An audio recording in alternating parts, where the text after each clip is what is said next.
What if Harry was found by Sukuna, king of curses, and made into his vessel at age 6? A Harry Potter x Jujutsu Kaisen crossover in 7 chapters. Chapter 1: The auction at Sotheby Street, London in November of 1986 smelled of wet stone and cold coal smoke, and Petunia Dursley had made very sure that the boy was buttoned into his cousin's hand-me-down anorak, because she did not intend to be embarrassed in public. The boy in question was 6 years old, very small for his age, and had a quiet, watchful face that Petunia preferred not to look at. The scar on his forehead was hidden under a damp fringe of black hair. He had not been told where they were going. He had only been told that if he embarrassed Vernon Dursley, the cupboard door would not be opened for 2 days. Vernon Dursley, by contrast, was in an excellent mood. He had a brochure in one fist and the steering wheel in the other, and he was lecturing Petunia about the importance of presence, by which he meant being seen at the right kind of event by the right kind of people. The event in question was an auction at a small private house off Sotheby Street, advertised in the trade press as the Whitlock Collection, late of the East India Interest. A man Vernon wanted to do business with would be there. Vernon intended to be seen bidding on something, anything, with a discreet little nod, and then to be seen losing gracefully, because Drills Limited could not actually afford a mogul screen. Harry sat in the back seat with his hands folded on his lap and watched London slide by. He had learned very early that hands folded was safer than hands loose. He had learned that watching was safer than asking. He had learned a great many things, in fact, for a child of 6, and very few of them were the kind of things that adults thought a child should be learning. The house was tall and narrow and pale and had the slightly shuttered look of a place that did not actually live in itself, only entertained. A doorman in a long coat opened the door for Vernon, glanced at Harry, and then very deliberately did not see Harry, which suited Harry fine. Petunia put a hand on Harry's shoulder, claw-fingered, decorative, the gesture of a woman performing maternity for an audience, and steered him through the foyer and into a long room of velvet chairs and quiet murmurs, and a low platform where a man in spectacles was unwrapping a piece of cloth with the elaborate care that auctioneers reserve for objects that are, in fact, only moderately valuable. Vernon parked Harry on a bench by the wall the way one parks an umbrella and went to make himself visible. Petunia drifted after, fanning herself with a paddle she did not intend to use. Harry sat on the bench. He watched. He counted ceiling roses out of habit because counting things was something to do that no one ever noticed and therefore no one ever punished. In the rear of the room, behind a velvet rope, were the lots not yet up. Glass cases, trays. A pale silk square with a wax cylinder on it, a folio of botanical prints. A black lacquered tray on which, under a glass dome, rested a single object that did not match anything else in the room. It was a finger. Harry registered, in the same matter-of-fact way that he registered most things, that the object on the lacquered tray was a human finger. It was brown with age and curved like a small dry root, and the nail was very long, and the knuckle was wider than the knuckle of any finger he had ever seen, and there was a faint, faint hum in his ears when he looked at it that he did not have a word for. The placard beside it in copperplate read, Lot 47, Relic, ATTRIB. Asian, ivory mount, early modern or earlier, provenance uncertain, reserve, nil. Provenance uncertain meant nobody knew what it was, which Harry understood because nobody usually knew what he was either. Reserve nil meant nobody wanted it. He understood that too. Nobody was looking at him. Vernon was 3 rows up, 3 chairs in, leaning forward to laugh at a joke that had not been made. Petunia was pretending to admire the mogul screen. The doorman was sneaking a cigarette in the foyer. Harry slid off the bench and walked, very small and very quiet, to the velvet rope. He did not duck under it. He stood beside it. He looked at the finger under the glass dome and he felt, very faintly, the way one feels a person looking at one from the next room, not a pressure, but a kind of attention. "Hello," Harry said in a voice that did not carry past the rope. He did not expect anything to answer. He had said hello to a great many things in his short life that had not answered. Hello to the spider in the cupboard. Hello to the streetlight outside the window over the hob. Hello to Mrs. Fig's cat, who had answered in its way by sitting on his foot. He said hello to things because it was a small private rebellion against being not spoken to, and it cost nothing. The finger did not move. A voice, and the voice was inside Harry's head the way one's own thoughts are inside one's head. But it was not Harry's thought. It had a different temperature, a different weight, and a faint amused drawl that the boy who had never in his life been spoken to with amusement immediately understood was amusement. The voice said, 1,000 years and counting, brat, and the first to greet me is 6 years old and underfed. Charming. Harry did not flinch. Harry, who had had years of practice not flinching, did not flinch. He looked at the finger, and the finger looked back, although it did not have eyes, and he said very quietly, "Are you in there? I am in there." I am also in 19 other pieces in 19 other places, which is rude of fate, but here we are. State your business, infant. Harry considered this. He had not expected to have to state any business. He had only said hello. He thought about it the way he thought about everything, slowly, carefully, without showing his face. After a moment he said in the inside his head way that the voice seemed to be using, I don't have any business. I just wanted to say hello. Nobody talks to me. There was a silence inside his head. It was not an empty silence. It had a texture to it, the way the silence in a great cathedral has a texture, except this cathedral was made of teeth.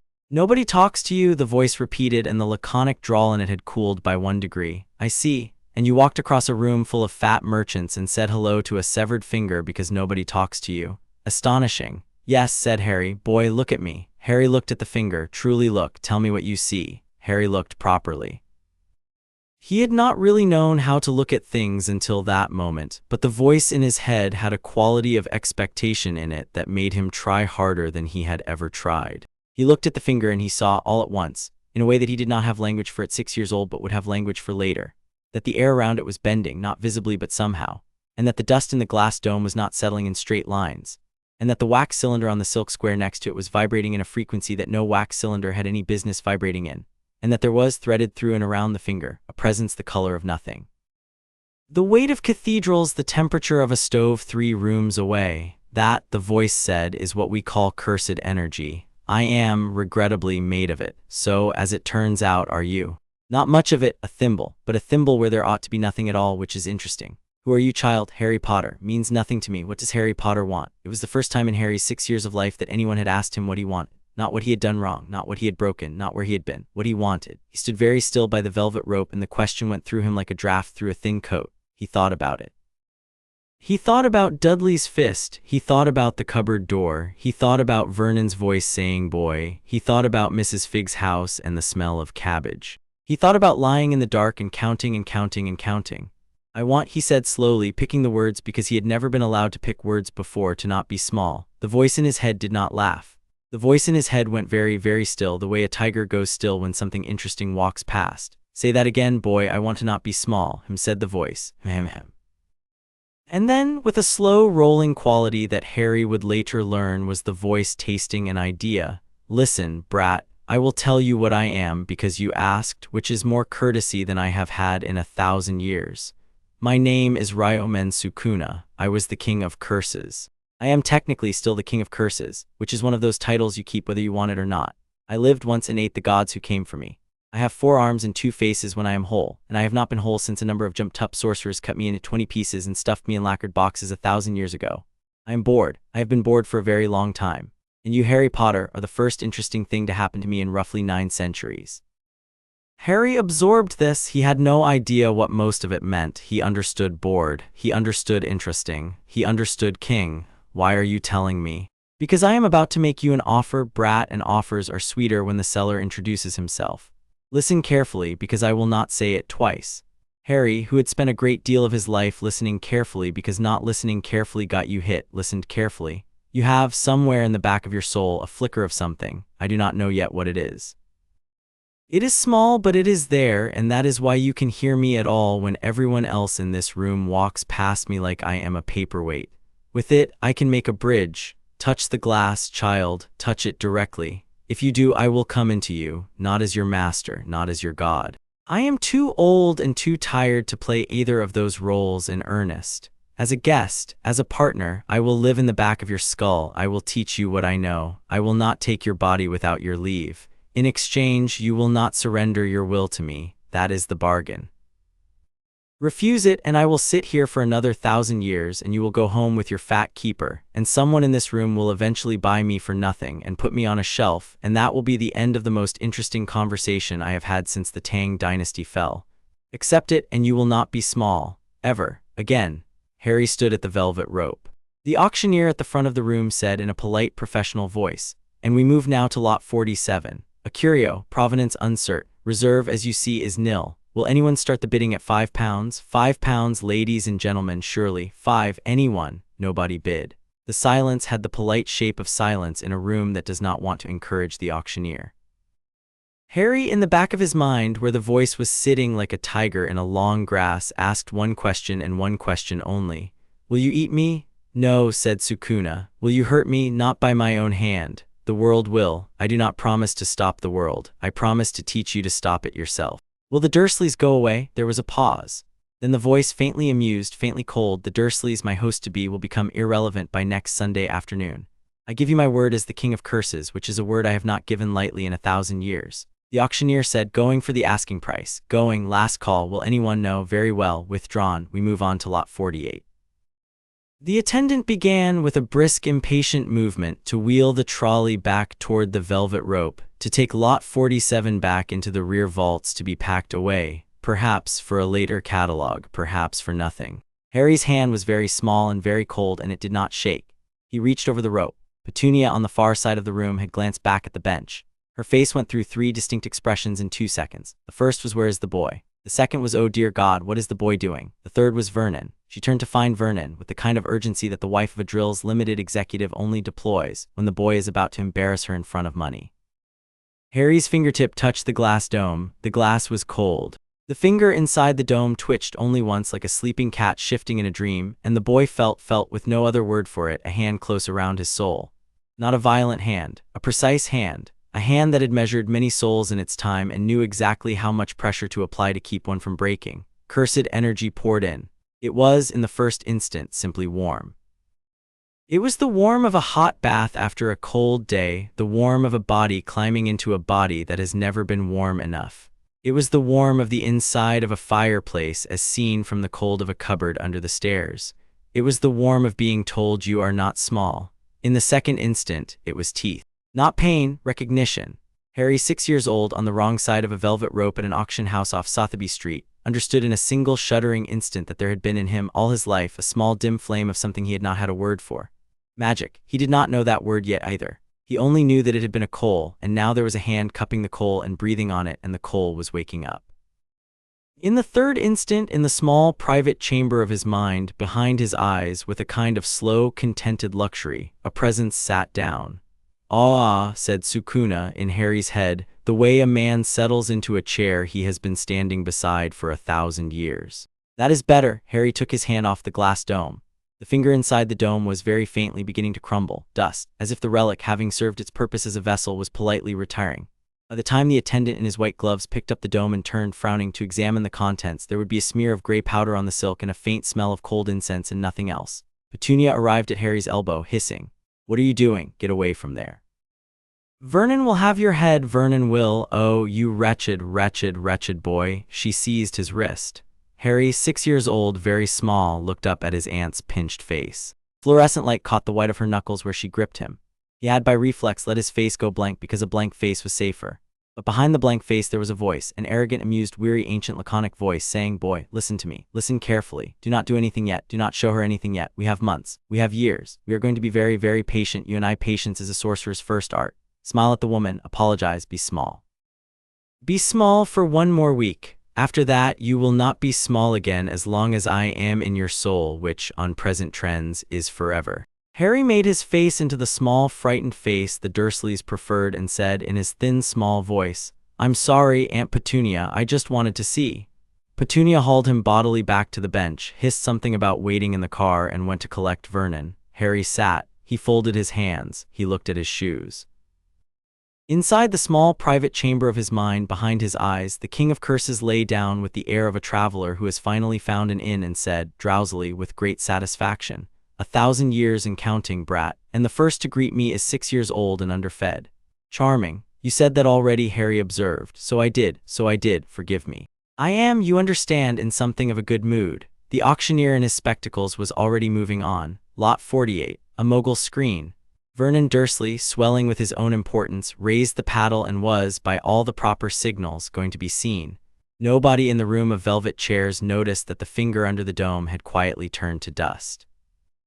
Nobody in the room of velvet chairs noticed that a 6-year-old boy on the bench by the wall was, for the first time in his very small life, smiling very slightly, with only the corners of his mouth, the way a person smiles when something inside him has, at long last, sat up. In the car on the long, damp drive home, Vernon talked at the windscreen about the man he had impressed at the auction. Petunia stared out at the rain. Dudley was at home being minded by Mrs. No. 4, which would cost them, Petunia said, £6. Harry sat in the back seat with his hands folded and looked at the back of his uncle's purple neck. That, said Sukuna conversationally in his head, is the husband, is it? Big pinkish. Smells of pork and mid-grade vodka. I assume he is the one who hits you. Harry, who had never told anyone Vernon hit him, who had not even confirmed it to himself in language, felt a small surprised wash go through him at being seen. Sometimes. And the wife. Pinches, mostly, and the cupboard door under the stairs, that's where I sleep. There was another of those textured silences. Harry had begun to recognize them. They were the silences in which the King of Curses considered things and decided how he felt about them, and his feelings, Harry was discovering, ran to the very particular. A cupboard, Sukuna said at last, under the stairs. Yes, how long? Always. The silence lengthened.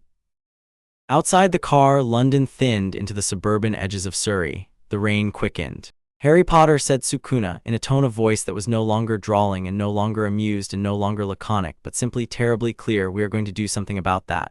You said be patient. I did. I am revising the timeline, not the strategy. The strategy is patience. But the inner timeline of my interest in this man's continued comfort has shortened considerably.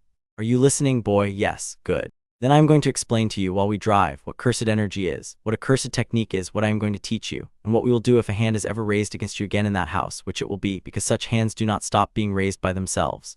Are you ready to be taught? Harry, in the back seat with his hands folded in his lap and the rain on the windscreen, said, in the inside his head voice that he had not even known he possessed an hour ago. Yes, Sukuna. Sir. Yes, sir, that will do. We begin. And as the car carried him through the rain back toward Privet Drive, where the cupboard door waited and Dudley waited and Vernon's hand waited, Harry Potter, 6 years old, listened to a 1,000-year-old monster explain, in a voice of arrogant, patient, cathedral-cool affection, the first lesson of jujutsu. The first lesson as the car climbed the slow incline out of London was that cursed energy was not, properly speaking, a thing at all. It was a tendency. Every living thing, Sukuna explained in the inside-the-head voice, generated cursed energy in the same way that every living thing generated heat, as a small, inefficient byproduct of being alive. In most people, the energy dissipated. In a few, sorcerers, the wizards Petunia had once mentioned in the kitchen and would mention again in 1991, the energy collected. In sorcerers of the highest order, it collected so densely that the person became, in a small functional sense, a thing the universe had to step around. Sukuna had been such a person. Sukuna had become, by the end, more cursed energy than person. The fingers, Sukuna explained, were the residue of that imbalance, 20 parcels of pure cursed tendency in the shape of bones, which the universe had not yet found a way to disperse. That is what I am, brat. All right. You, on the present evidence, have a small generative tendency of your own. You have not in 6 years made it do anything visible. There are people, host, who would never make it do anything visible. The wizards of your sister aunt's stories are such people. They spend their lives making sticks do things for them. We will not, you and I, be such people. We will instead learn to move the energy directly through breath, channel, gesture. The stick is a courtesy to a weak instrument. We will not, until much later, bother with the stick. Will I be a wizard, sir? You will be a sorcerer, brat. The difference in 900 years your sister aunt's people have largely forgotten. We will not. The car climbed further. The rain on the windscreen thinned. Petunia, in the front seat, was running her thumb along the seam of her handbag in the small, repetitive way of a woman who suspected she had, in the last hour, missed something important. Vernon was talking about the mogul screen. The second lesson, host, listen carefully. Cursed energy moves on the breath. It moves on inhale into the channels and on exhale into the world. The exhale is the work. The work is, in proportion to the breath, small or large. 3 counts in, 1 held, 5 out. That is the breath pattern for a sorcerer in apprenticeship. We are using it because it is the breath pattern under which I myself was once trained, in the year that would, in your reckoning, be approximately 760. It is the pattern. There are no others worth knowing. 3 in, 1 5 out. Good, sir. Are you really 1,000 years old? I am brat 1186 by your calendar, give or take a few decades that I was not, strictly speaking, in any one place to count. You will find, and this is the third lesson, that age in a sorcerer is mostly a matter of how many things one has elected to remember. I have remembered, over the 1186 years, a great deal. I will not, of course, share all of it with you. I am by inclination selfish with my history. I will share what is useful, host, and we will, by my discretion, get on. Yes, sir. The fourth lesson, while we have the car, a sorcerer never weeps in public. A sorcerer never explains in public. A sorcerer never asks for permission in public. A sorcerer in public smiles small, polite, watchful, and waits. The smile is the second skin of an apprentice. Eventually, it is the second skin of a master.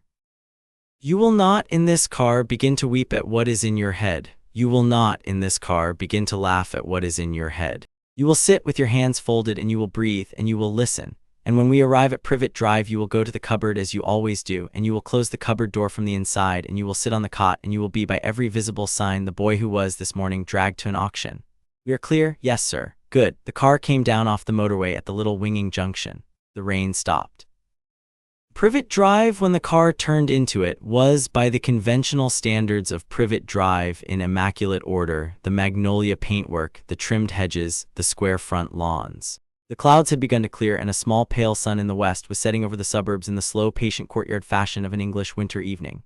Vernon in the driver's seat parked. Out, he said generally. Petunia got out, Harry got out, Vernon got out. They went in their respective ways into the house. Mrs. No. 4, the babysitter, was paid her £6 and dismissed. Dudley in the lounge was watching cartoons. Vernon went to the lounge. Petunia went to the kitchen. Harry, on Sukuna's careful instruction, went to the cupboard, opened the cupboard door, climbed in, and closed the cupboard door behind him. He sat on the cot. He folded his hands in his lap. He breathed 3 in, when held 5 out.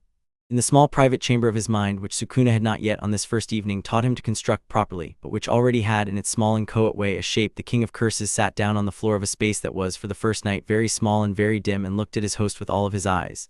Sleep, brat. Yes, sir. Tomorrow we begin. Yes, sir. Harry lay down on the cot. He pulled the blanket up. He closed his eyes. Through the thin pine door of the cupboard, very faintly, came the sound of Vernon in the lounge laughing at a cartoon. Petunia in the kitchen was running water in the sink. Dudley, somewhere on the staircase above the cupboard, was thumping. The radiator in the hallway, an inch from Harry's left ear through the cupboard wall, clicked. These were the sounds of No. 4 Privet Drive at 7:30 in the evening, on a Saturday in November of 1986, which were the sounds, to a 6-year-old in a cupboard under the stairs, of every Saturday Harry had had for as long as he could remember. They were also the last Saturday sounds of that particular kind he would ever hear. In the small private chamber of his mind, the King of Curses, sitting on the floor of a small dim space that was, in another 6 days, going to become a great deal larger, lay back drowsily with the air of a traveler who had at long last found an inn, and listened to the boy fall asleep. The strategy was patience.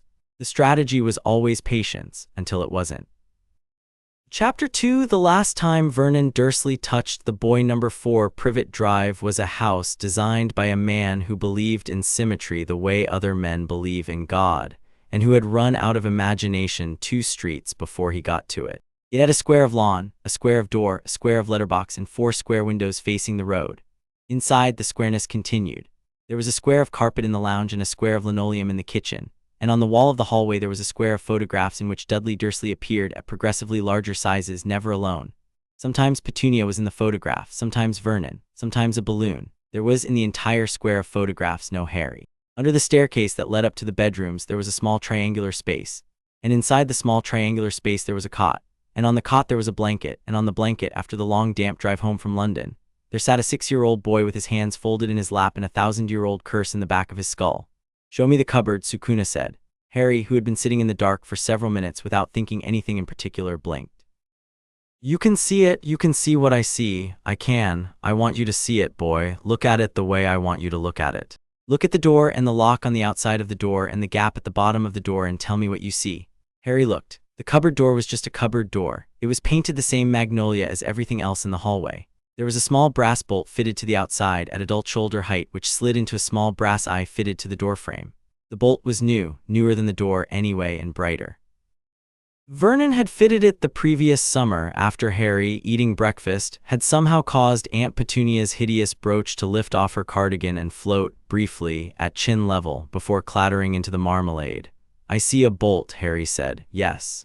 On the outside, yes. Now look at the wood of the door, not at the bolt, the wood. Look at how thick it is and where the grain runs and where the screws of the hinge are seated." Harry looked. The wood was thin. The grain ran vertically, the way pine grain does in cheap interior doors. The hinge screws sat in soft pine. "Boy, that door cannot hold you in. Could not hold a determined cat in. It does not hold you in. The bolt does not hold you in. The man on the other side of the door holds you in." Do you understand the distinction? Harry thought about it. He had thought of the cupboard door as a wall, the way one thinks of the wall of a prison as a wall. He had thought of the bolt as a lock. The voice in his head was asking him to look again, and when he looked again, he saw a thin pine door with a small brass fitting and a man behind it. The wall was Vernon. The wall had always been Vernon. Yes, good. This is your first lesson in jujutsu, and you will find it is also your first lesson in everything else. The world has very few real walls, boy. Most of what we call walls are only people standing in the way. People are not walls. People can be moved. All right now, said Sukuna in his head with a small, lazy stretch like a cat extending its paws. Let us speak of cursed energy. You felt it when I came in. That warm, that is yours. It always was. Curses arise from negative emotion, fear, grief, hatred, despair, and a child raised in a cupboard under a stairs is, you may not be astonished to hear, a quite productive engine of all four. You have been generating cursed energy your entire life and dropping it on the floor. We are going to stop doing that. We are going to gather it up. We are going to use it. Use it how? That is the second lesson. Cursed energy is the raw stuff. A cursed technique is a shape you put it in. There are general techniques anyone with enough output can learn, and there are personal techniques which arise from one's nature, and the lucky inherit one, and the unlucky inherit nothing.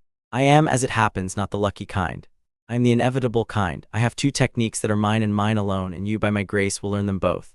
You will learn them slowly because you are 6 and your channels are narrow and untrained. You will learn them well because I am the only teacher you will have, and I do not tolerate poor pupils. What are the techniques? Cleave, said Sukuna, and dismantle. Cleave is what I do to small things, and to things you wish to feel pain on the way out.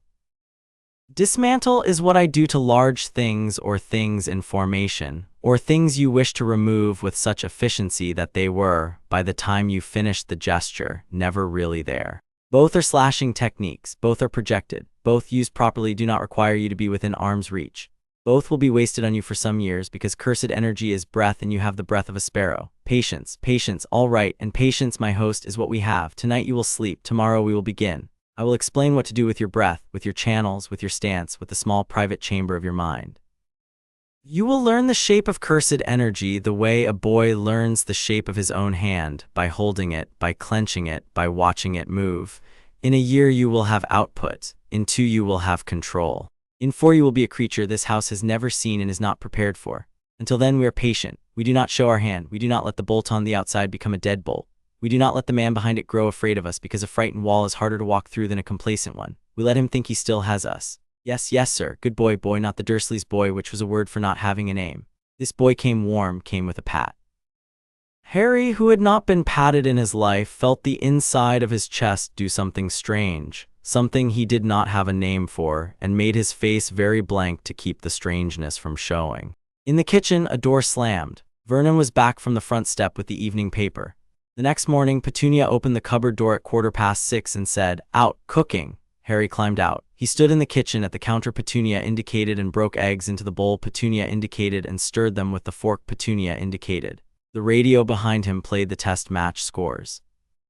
Vernon, in his shirt sleeves, was at the table reading the paper and rattling it occasionally and saying things at it. In Harry's head, where there had been only Harry for 6 years, there was now a second presence, and the second presence, while Harry whisked the eggs, was making a series of small, precise observations.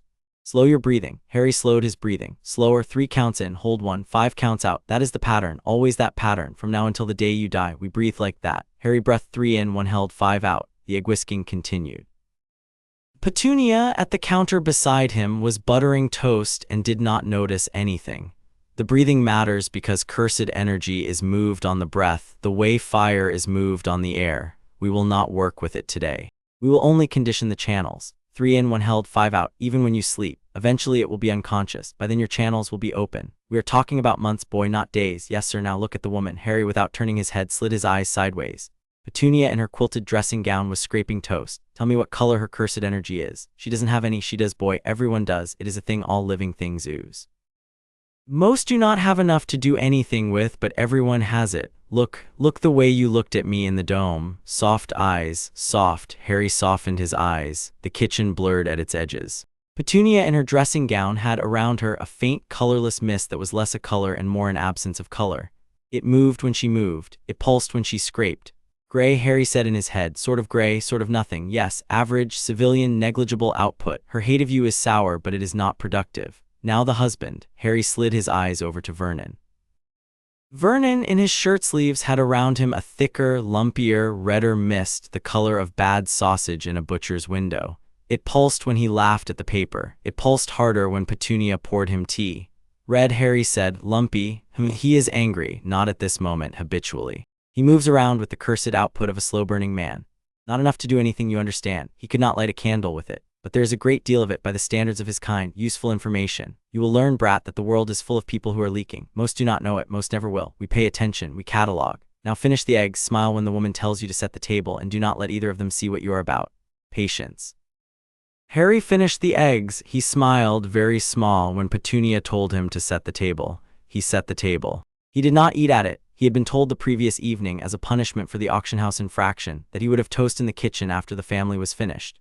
He stood after setting the table against the wall. Dudley came down in his pajamas, smelling of unwashed sleep, and lowered himself onto a chair as if he had been invited to a banquet. Vernon ruffled his hair. Petunia kissed his crown. The eggs went onto Dudley's plate first with bacon. The eggs went onto Vernon's plate second with bacon. The bowl, when it reached Harry, had eggs in it the way a glass that has held milk has milk in it. He scraped what was there onto his toast.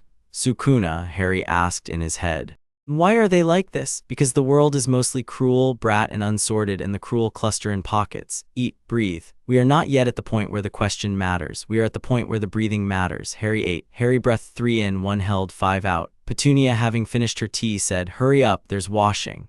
Harry washed. He breathed. The dishwater was very hot, and the soap stung the small split in the side of his thumb where Vernon's signet ring had caught him on Sunday. He breathed. The voice in his head, as he scrubbed Vernon's egg plate, was murmuring something about meridians and conduits and the small fold of skin behind the ear where a sorcerer learns to feel his own pulse. Tonight, Sukuna said, we will begin proper. Tonight, while they are watching their box. We will sit in the cupboard and you will close your eyes and we will go in. The cupboard after 7 that evening was the safest room in the house, in the way that the inside of a locked cell is the safest room in a prison. There was a small bare bulb on a string and a cot and a blanket and a half-empty box of tin soldiers Dudley had thrown at him 3 Christmases ago. Harry sat on the cot, cross-legged, the way Sukuna instructed.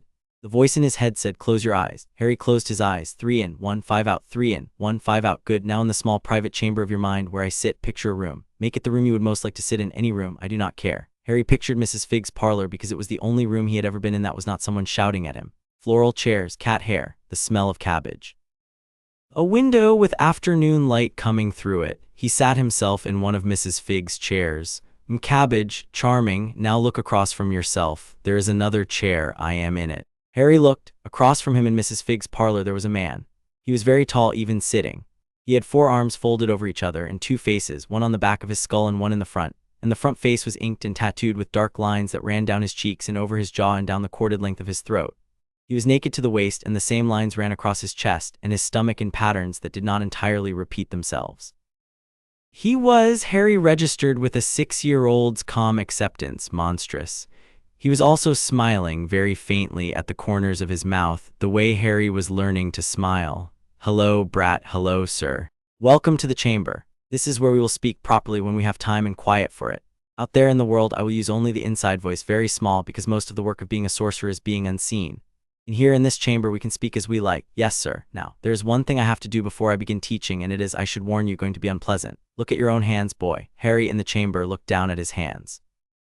They were 6-year-old hands. They were small. They were dirty. They were calloused on the palms where they had not had any right to be. Now look at your channels, your meridians. Pipes inside your arms that carry the cursed energy. The pipes that carry also the magic of your other inheritance, which is a thing I will explain to you another day. Look at them, soft eyes. Harry looked at his hands, soft-tied, and after a long moment he saw, faintly, threads of light, the color of nothing, running through his arms in the lines a midwife might draw on an anatomy chart. The threads were narrow, and the threads were knotted in many places, and 1 or 2 of the knots were very tight, very dark. The knots, boy, are scar tissue. Cursed energy has tried all your life to move through you, and you have been beaten, slapped, denied food, locked in a small space, called names that no child has any right to be called, and the energy has hit each of those moments like a man running into a closed door. The knots are where the door was. The pipes have been kinked all your life. We are going to unkink them. It is going to feel for several seconds like having very hot wire dragged through your forearms. You will not scream. You will not move. You will breathe 3 in, 1, 5 out. You will trust me. Yes, yes, sir, good boy. Sukuna, across the parlor, lifted one of his 4 hands, palm up, and curled the fingers in a small inviting gesture. In Harry's arms, in the small dim chamber, the threads of cursed energy gathered and pulled. And a knot, the worst knot, the one near the elbow, the one that had been there since Harry was 4 and Vernon had broken his arm on the kitchen counter and Petunia had set it crooked with a tea towel and forbade the doctor, gave way. It hurt. It hurt in the way that being honest hurts. Harry, on the cot in the cupboard, did not move. He did not scream. He breathed 3 in, 1 held, 5 out. Tears, which were not entirely voluntary, slipped down the side of his face and into his ear. Good. Another knot gave way. Another. The pipes inside his arms unkinked. The pipes inside his chest unkinked. The pipe inside his throat, the one that closed when he was about to cry and made him swallow the cry. The one he had built himself brick by brick, year by year, to keep the noise inside the cupboard. That pipe Sukuna did not touch, because Sukuna was, on this evening, working only on the pipes Harry had not built himself. The rest, the voice said in his head gently, we will do another time.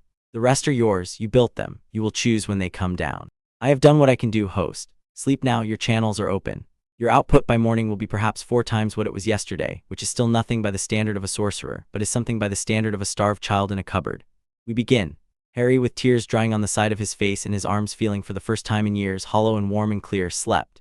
It was the following Sunday that Vernon Dursley raised his hand to the boy for the last time.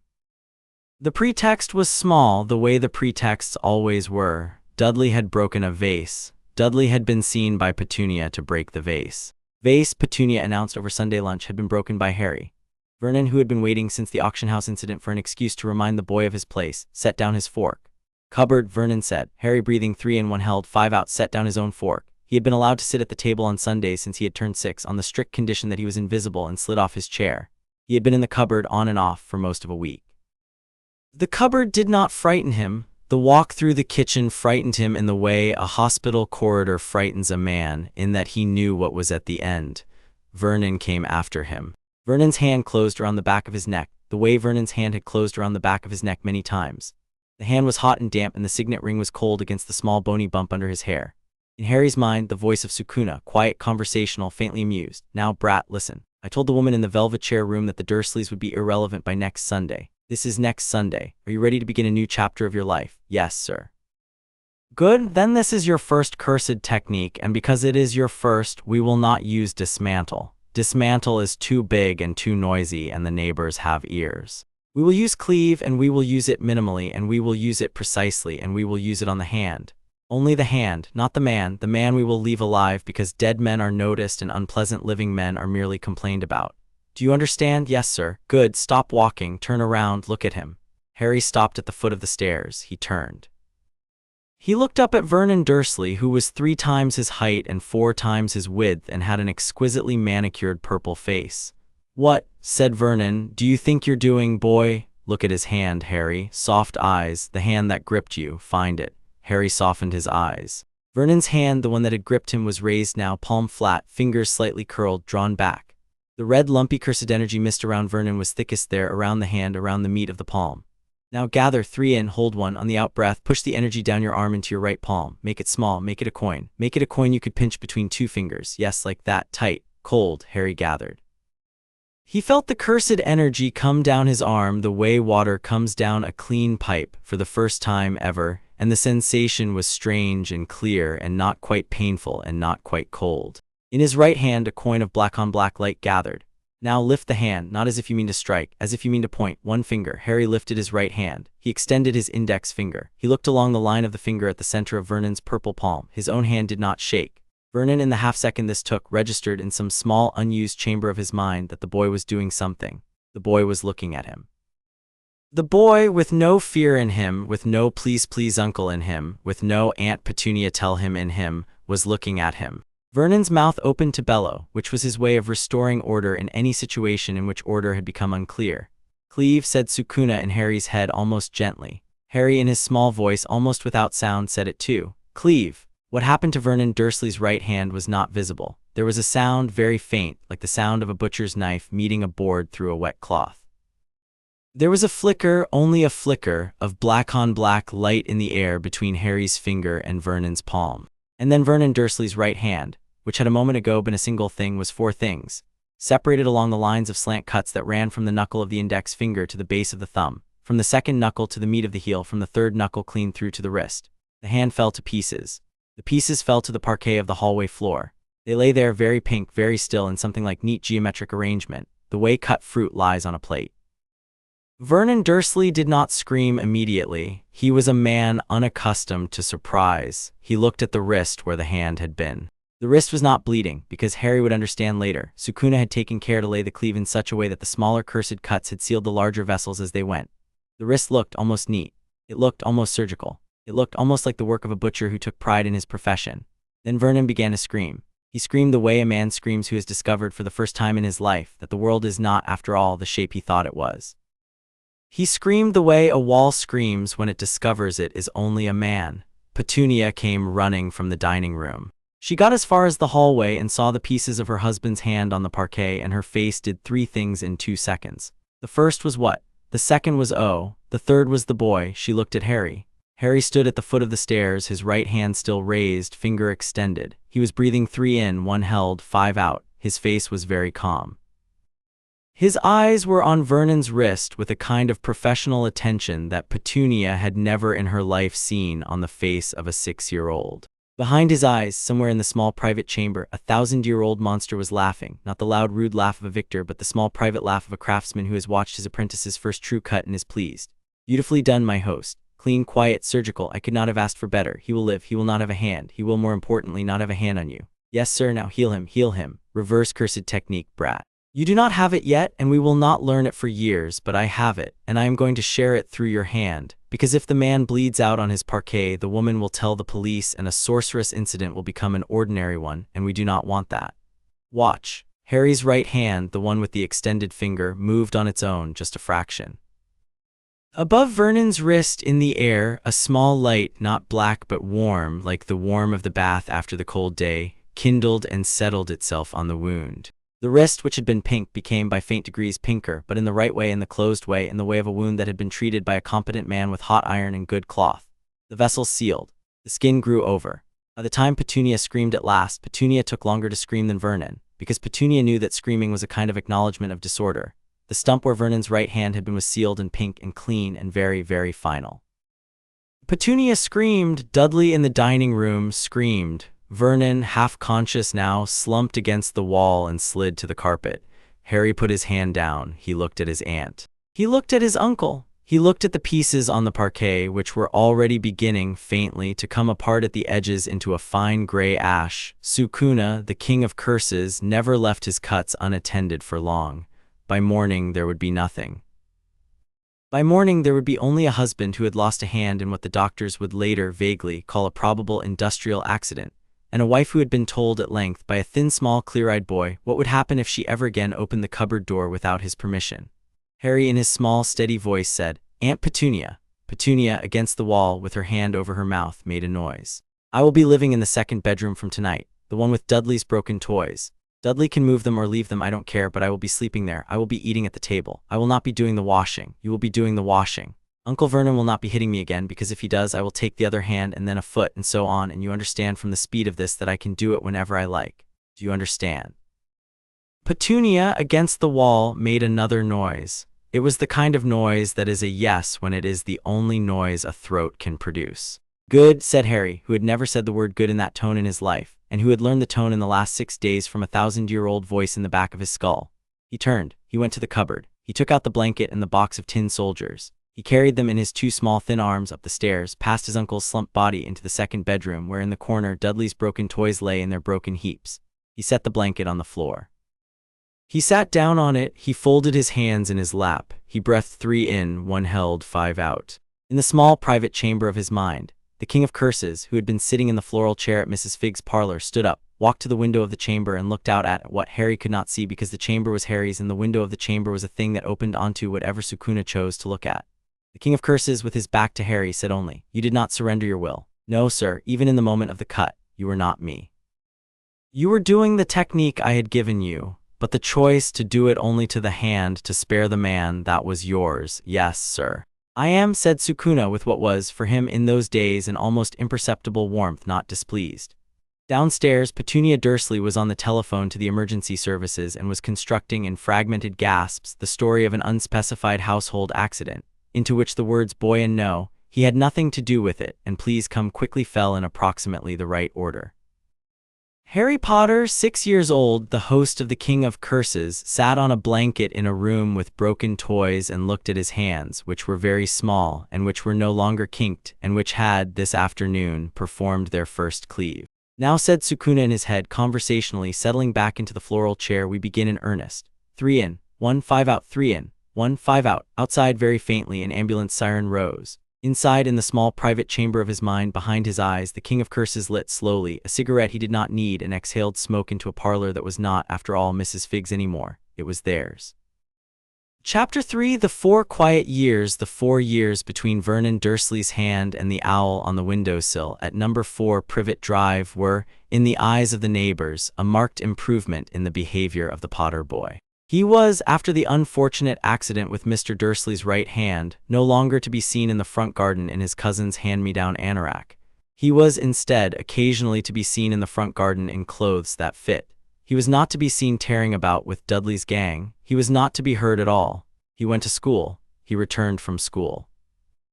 He went to bed in the second bedroom, which the family had given over to him, although they had not, of course, given over the broken toys. He ate at the table. He helped when asked in the kitchen, but did not, as he had once done, do the cooking. He had grown, in the opinion of the neighbors, into a quiet, well-behaved, slightly thin little boy with rather a thoughtful face. Mrs. Number 7 had said he had the eyes of a cathedral choir boy, by which she meant nothing in particular, but it was the kind of phrase that the neighbors liked. The Dursleys, in the same 4 years, had grown into a family of 3 nervous people who lived in the same house with a 4th person they were careful not to startle. Vernon had a steel hook. Vernon had given up Drills Limited for an early retirement on grounds of disability, which the company had been embarrassingly willing to provide. Vernon spent his afternoons in the lounge with the television on at a volume that did not require him to think. Petunia had, in those 4 years, lost 1.5 stones. She did not, since the incident in the hallway, look at Harry directly, and she did not, since the incident in the hallway, raise her voice in any room that he was likely to be in. Dudley had received a great many sweets by way of consolation and had reached, by the age of 10, a circumference his father had not in fairness reached till 40. This was the surface. The surface, by the standards of number 4 Privet Drive, was very satisfactory. The neighbors, who had begun to suspect, the previous winter, that there might have been something unwholesome in the Dursley household, settled back into the conviction that they had been mistaken. Under the surface, in the second bedroom and in the small park at the end of Magnolia Crescent, and in the small private chamber behind a thin pair of green eyes, the 4 years had been busier than any 4 years in the history of Privet Drive. The training in those first weeks was unglamorous, and Sukuna, who in another life would have shouted, only spoke. He had not the strength in Harry's 6-year-old body for shouting. He had not the strength for much. Cleave had cost him, the day of the hand, more than half of what he had brought in through the dome. The reverse cursed technique he had spent on Vernon's wrist had cost him most of the rest. For 3 days afterward he had sat in the chair in the chamber and said very little, and Harry, who had not known that a curse could be tired, had been tactful and had not asked. When Sukuna spoke again on the 4th evening, his voice was as dry and laconic as before. We start with conditioning, brat. Cursed energy is breath. We have already taught your lungs to breathe. Now we teach the rest of you to breathe in the right pattern. Stand up, hold your arms out, hold them out for as long as you can. When they fall, raise them again. Harry in the second bedroom stood up. He held out his arms. The voice in his head began to count 3 in, 1, 5 out. His arms fell after 8 minutes. Up he raised them. They fell again after 11 minutes. Up. By the end of a month, he could hold them out in the right pattern for an hour. The voice in his head said, now do it on 1 foot. By the end of 2 months, he could hold them out in the right pattern on 1 foot for 40 minutes. By the end of 3 months, he could do it on 1 foot with his eyes closed in the dark. By the end of 4 months, Sukuna said, good, boring, we move on. The next exercise was the ball. Sukuna explained in the chamber by drawing it in the air with one of his 4 hands. The exercise was simple. The boy was to gather cursed energy in his palm the way he had gathered it for the cleave, but instead of releasing it, he was to compress it into a smaller and smaller ball until it was the size of a single grain of rice. When the ball was the size of a single grain of rice, the boy was to hold it there for as long as he could. When it broke, the boy was to gather it again. Compression, Sukuna explained, was the discipline that all the cursed techniques required. Cleave was a cleave because the energy was packed. Dismantle was a dismantle because the energy was packed differently. The difference between a sorcerer who could blow the front off a house and a sorcerer who could blow the front off a city was almost always the discipline of the ball. Harry, in the second bedroom with the door shut, sat cross-legged on the floor and gathered cursed energy in his palm and packed it. The first night he could not get it below the size of a marble. He spent a week getting it to the size of a pea. He spent a month getting it to the size of a green lentil. He spent 6 months getting it to the size of a single grain of rice. He spent another 4 months keeping it there. The first time he held it in his palm the size of a grain of rice for an hour. Sukuna in the chamber stood up, walked to him, looked down at his palm and said only, good. The good ran through Harry like the warm of the bath after the cold day. He did not let it show on his face. He had been taught by the voice in his head and by his own life that warmth shown on the face was warmth lost. In the afternoons, Harry walked to school. In the evenings, after dinner, he walked to the small park at the end of Magnolia Crescent. He had requested permission to take walks, and Petunia, who would have permitted him to take a hot air balloon to Tokyo if he had asked for it that way, had said only, "Mind the road." The park at the end of Magnolia Crescent at 7:30 in October was empty. The swings creaked on their chains in the wind. The slide was wet. There was a small copse of trees behind the slide that the council had planted to give the park what they called interest. The copse was where Harry trained. Sukuna in the chamber in the 1st October said, "Now we do something more interesting. You have the ball, you have the breath, you have the channels. Tonight, my host, we cleave a tree." Harry in his too thin trousers and his too thin jumper in the copse behind the slide looked at the trees. They were not large. The council had not, in giving the park what they called interest, given it large trees. The largest was a young rowan, perhaps as thick as a man's forearm, with the council's tag still on the stake beside it. "Not the rowan," said Sukuna. "The blackthorn beside it, smaller, practice tree." Harry looked at the blackthorn. 3 in, 1, 5 out. Gather the ball in your right hand. The ball will be your blade. Your finger is the line of the blade. You point with your finger. The blade goes where the finger goes. The work is not in your arm. The work is in the channel from your stomach to your hand. Cursed energy, brat, is not strength of body. It is breath through pipes. Do not throw your shoulder at the tree. Let the pipe carry the work. Harry pointed. Cleave. The blackthorn fell apart. It did not fall as a man fells a tree with an axe. It did not topple over. It came apart along 5 diagonal lines in 5 places, the way a man comes apart whom Sukuna has cleaved in the high days of his health. The pieces: root, trunk segment 1, trunk segment 2, trunk segment 3, the small crown, sat for a half-second in the air in the shape of a blackthorn, like a tree drawn in 5 pieces of a model. Then gravity took them, and they slid down past each other and lay in their proper segments on the wet leaves, and a faint puff of gray ash rose from each cut and was carried away on the October wind. Harry stood in the copse with his finger still raised. The pieces of the blackthorn lay at his feet in the shape of a fallen man. In his head, the King of Curses said, "What, and clean, cleaner than I expected. You have, brat, a knack. We will see how far the knack goes." Now again 4 times until you cannot. Harry cleaved 4 blackthorns. The 5th, when he tried it, gave him only 3 cuts, and the 4th, when he tried it, gave him only 2. And Sukuna in the chamber said, "Enough, you will be wasted for 3 days," and walked Harry slowly back to Privet Drive in the dark, with one of the 4 hands resting invisibly in the small of Harry's back. The next morning the man from the council found his blackthorns in segments. He believed it to have been vandals. He spoke sharply on the telephone to a colleague about the standard of youth in the area. He did not look at the cuts. The cuts, if he had looked at them, would have told him that no axe and no saw in his shed could have made them. By the spring of 1987, when Harry was nearly 7, the council had stopped planting blackthorns and Sukuna had taught him the second cleave. "The technique I have been showing you," Sukuna said in the chamber, "is the simplest form. 1 line, 1 cut. You point, you say cleave, you draw the line. That is the floor, my host, of what cleave is. It is also, I will not be polite about this, the level of an enthusiastic novice. The full form of cleave is many lines at once in any direction of any length on any number of targets, all in the same breath. Watch. In the chamber, both of my left hands." In the chamber, Sukuna lifted his lower left and upper left hands. He flicked them with a small dismissive gesture at the air. The air did not actually exist in the chamber being only a metaphor, but in the part of the chamber that was the metaphor of air, 4 black-on-black lines appeared in an instant and crossed each other in a small clean diamond pattern. "The lines," Sukuna said, "are mine, but they will be yours. The mechanism is the same: gather, compress, point, breathe out. The difficulty is the simultaneity. You must hold 4 points in your mind at once. We will work up to 4. Tonight we will work toward 2. You will, brat, hate me by the end of the spring." Acceptable. Harry did not hate Sukuna by the end of the spring. He hated, by the end of the spring, the inside of his own forehead, which had begun, on the worst evenings, to ache the way a runner's leg aches halfway up a hill. But he did not hate the voice in his head, because the voice in his head on those evenings did not push him past the point where he could push. The voice in his head instead said, "That is enough, host. Sleep. We do this again on Wednesday." The voice in his head was, in those years, a more reliable adult than Petunia and Vernon had been combined, and a more patient one than the man at the council, and a more truthful one than Harry's primary school teacher, who told him frequently that he was very bright, when Harry had no evidence of being any such thing. By autumn 1987, Harry could cleave 2 lines at once on 2 targets in the same breath. By spring 1988, he could cleave 3. By the autumn of 1988, in a slow drizzle in the copse, with the council long since having given up on planting anything in that park, he cleaved 4 lines in 4 directions at once, and a clump of last summer's bramble in front of him came apart in 16 pieces that fell in a small neat lattice on the wet leaves. Sukuna in the chamber said only, "Good." Dismantle came in the winter of 1988 when Harry was 8.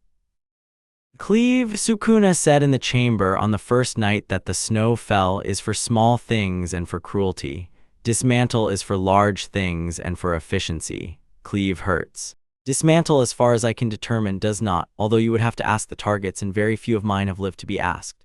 The shapes are similar, the output is greater, the compression is the same, the difference is the intent. You must intend when you dismantle a thing to take it apart at its joints. Cleave is the butcher cutting through bone. Dismantle is the engineer unscrewing the cabinet. Are you with me, brat? Yes, sir. Look out of the window.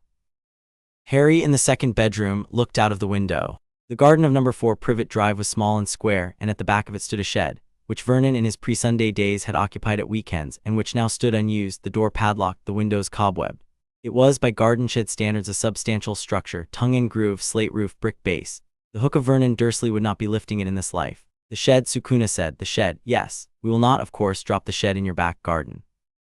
You have managed to avoid an episode of conspicuous magic for 2 years, host, and we are not, at this advanced stage of our discipline, going to give your aunt a story to tell the constable.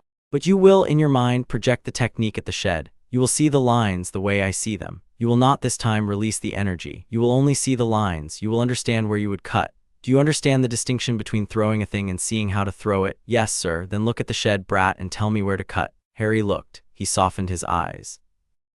The shed against the back fence stood in its small, thick mist of memories, Vernon's red angry mist, the duller dust mist of long disuse, and somewhere under all that the faint silver line of the original carpenter's pride. Harry traced with his finger on the inside of the window pane where he would put the cuts. One up the corner where the front wall met the side wall, one across the bottom where the wall met the base, one in a slant across the roof to take it off the rafters, one down the door to bisect the padlock. Yes, that is a dismantle. 4 lines, too long, too short, in a pattern that, if released, would separate the shed into its component parts without scattering them. The shed would very politely fall in on itself. Now, do not release, do not, only see, hold the image, hold the lines in your mind, hold them and hold them and hold them until I tell you to let go. Harry held them. He held them for a long time. By the end of the holding, the muscles around his eyes were tight and his breath was unsteady, and his fingertip on the inside of the window pane had left a small wet smudge. Release the lines, not the technique. The image, let it go. Harry, let it go. Good. We will do this exercise every night for a month. By the end of the month, brat, you will be able to see of any object you look at, the lines on which it would come apart. You will be able to see them faster than you can speak them. By the end of the year, you will be able to see them on a thing that is moving. By the end of 2 years, you will be able to see them on a thing that is moving and to release them in the same breath. By that point, dragons will not stand in your way, host, although you do not yet know the word dragons. Harry had said the word dragon before in a picture book at school. He had not used it in the sense the voice in his head had used it. He filed it away. That winter, by the end of the month, he could see the lines of anything he looked at. He could see, looking at his own primary school teacher, the lines on which Mr. Atkinson would come apart in 7 pieces. He did not, of course, release them. He could see, looking at his cousin Dudley, the lines on which Dudley would come apart in 3 pieces, possibly 4 if one was generous about the second chin. He did not, of course, release them. He could see, looking at himself in the bathroom mirror, the lines on which he would come apart in 12 pieces, which was so many because he was small and bony and complicated. He did not release them. He never released them. He saw the lines and went about his day, and the world, which had previously been opaque to him, became in those weeks a kind of crystalline lattice in which everything was both whole and ready to fall apart, and the choice of which of those he understood was the choice that defined a sorcerer. Domain expansion they did not begin in earnest until the spring of 1989 when Harry was nearly 9. Domain, Sukuna said in the chamber on a Friday evening in May, is the highest form of the art. It is what separates a sorcerer who is dangerous from a sorcerer who is sovereign. A domain is a closed space, an imposition of one's interior upon the exterior, a small region of reality in which one's own techniques function with absolute certainty and the techniques of one's enemies do not function at all. Inside a domain, my host, the man who built it, is the only law. Like a kingdom, yes, exactly like a kingdom. Mine is called Malevolent Shrine. It is open-ceilinged, brat, most are not, most are sealed boxes. Mine is a cathedral with no roof and an idol at its center. And within its bounds my cleave and my dismantle function automatically and continuously, and without my having to lift a finger, and any creature of flesh or curse or spell or anything else that stands within my bounds is reduced by the action of the domain alone to ash and oil within seconds. The shrine has no closed walls because, brat, I am too proud for walls. I would rather offer my enemy a sky to die under than a ceiling. Yes, sir, this I will tell you frankly, we will not have for some time. To deploy a domain requires output you do not have, control you do not have, and a level of will I have not yet had occasion to measure. We will work in the next 2 years on the foundation, on the seed of it, on the small private chamber in which we already work becoming something more than a chamber. We will work on you finding the shape of the shrine in your own mind. Mine is mine. Yours will be mine also eventually by partnership, but the architecture of the deployment host will be a thing you build with me, not for me, with me. Are we agreed? Yes, sir. Good. Tonight we begin. Close your eyes. Harry closed his eyes. In the chamber that had once been Mrs. Fig's parlor, Sukuna stood up from the floral chair and with a small gesture of 2 of his 4 hands pulled the walls of the parlor outward. The chairs faded. The cabbage smell faded. The floral pattern of the wallpaper unraveled and dissolved. In place of the parlor, slowly by accretion, a new space began to be. It was a courtyard. The floor was old stone, worn at its edges, joined with dark moss. There was no roof. Above, where the ceiling of the parlor had been, there opened a sky that was neither day nor night, a slate-gray vault stippled with cold stars and with, behind the stars, a faint pulsing red, the color of the inside of a closed eyelid in front of a fire. Around the courtyard there were no walls. There was only the suggestion of pillars, 4 of them, dark stone, leaning slightly inward, and beyond the pillars there was, as far as could be seen in any direction, more courtyard, the same stone, the same moss, the same sky. In the center of the courtyard on a low plinth stood an idol. Harry, in the chamber, looked at the idol. It was a stone shrine, very simple, very old, and on the front of it there was carved a face, a single face, calm and severe, and Harry knew, in the small private way that one knows things in a dream, that the face was both Sukuna's and his own. This, said Sukuna beside him, is the shrine. We will not tonight finish it. We will not tonight leave the chamber. We will only build here the seed of it. Every night, brat, for the next 2 years, you and I will return to this courtyard, and we will lay one more stone, and we will deepen the line of one more carving, and we will, by patience, raise a domain that, when we are ready, we will be able to drop once on the world. Yes, sir. Do not in the meantime speak of this to anyone. I have nobody to speak of it to, sir. So you do not. Acceptable. They began. Reverse cursed technique came last because it was, Sukuna said, both the easiest and the hardest. It was the easiest because the formula was the same. Cursed energy, compressed, directed, but in the opposite sense, positive in feeling rather than negative, the curse turned backhand forward, healing rather than harming. It was the hardest because the formula required, of the sorcerer, a positive feeling, and Sukuna had spent a long career being mostly out of practice at those. I can do it, Sukuna said in the chamber on the evening Harry first asked, because I have in my time been pleased. I am pleased now. I am pleased by you. I will not pretend otherwise. At the level of pride, brat, I am pleased to have produced, out of a starveling boy, a thing that can cleave a blackthorn in 5 places and watch the council shrug. The reverse cursed technique, I draw on that pride. You will in your own time find your own emotion to draw on. It will not be mine.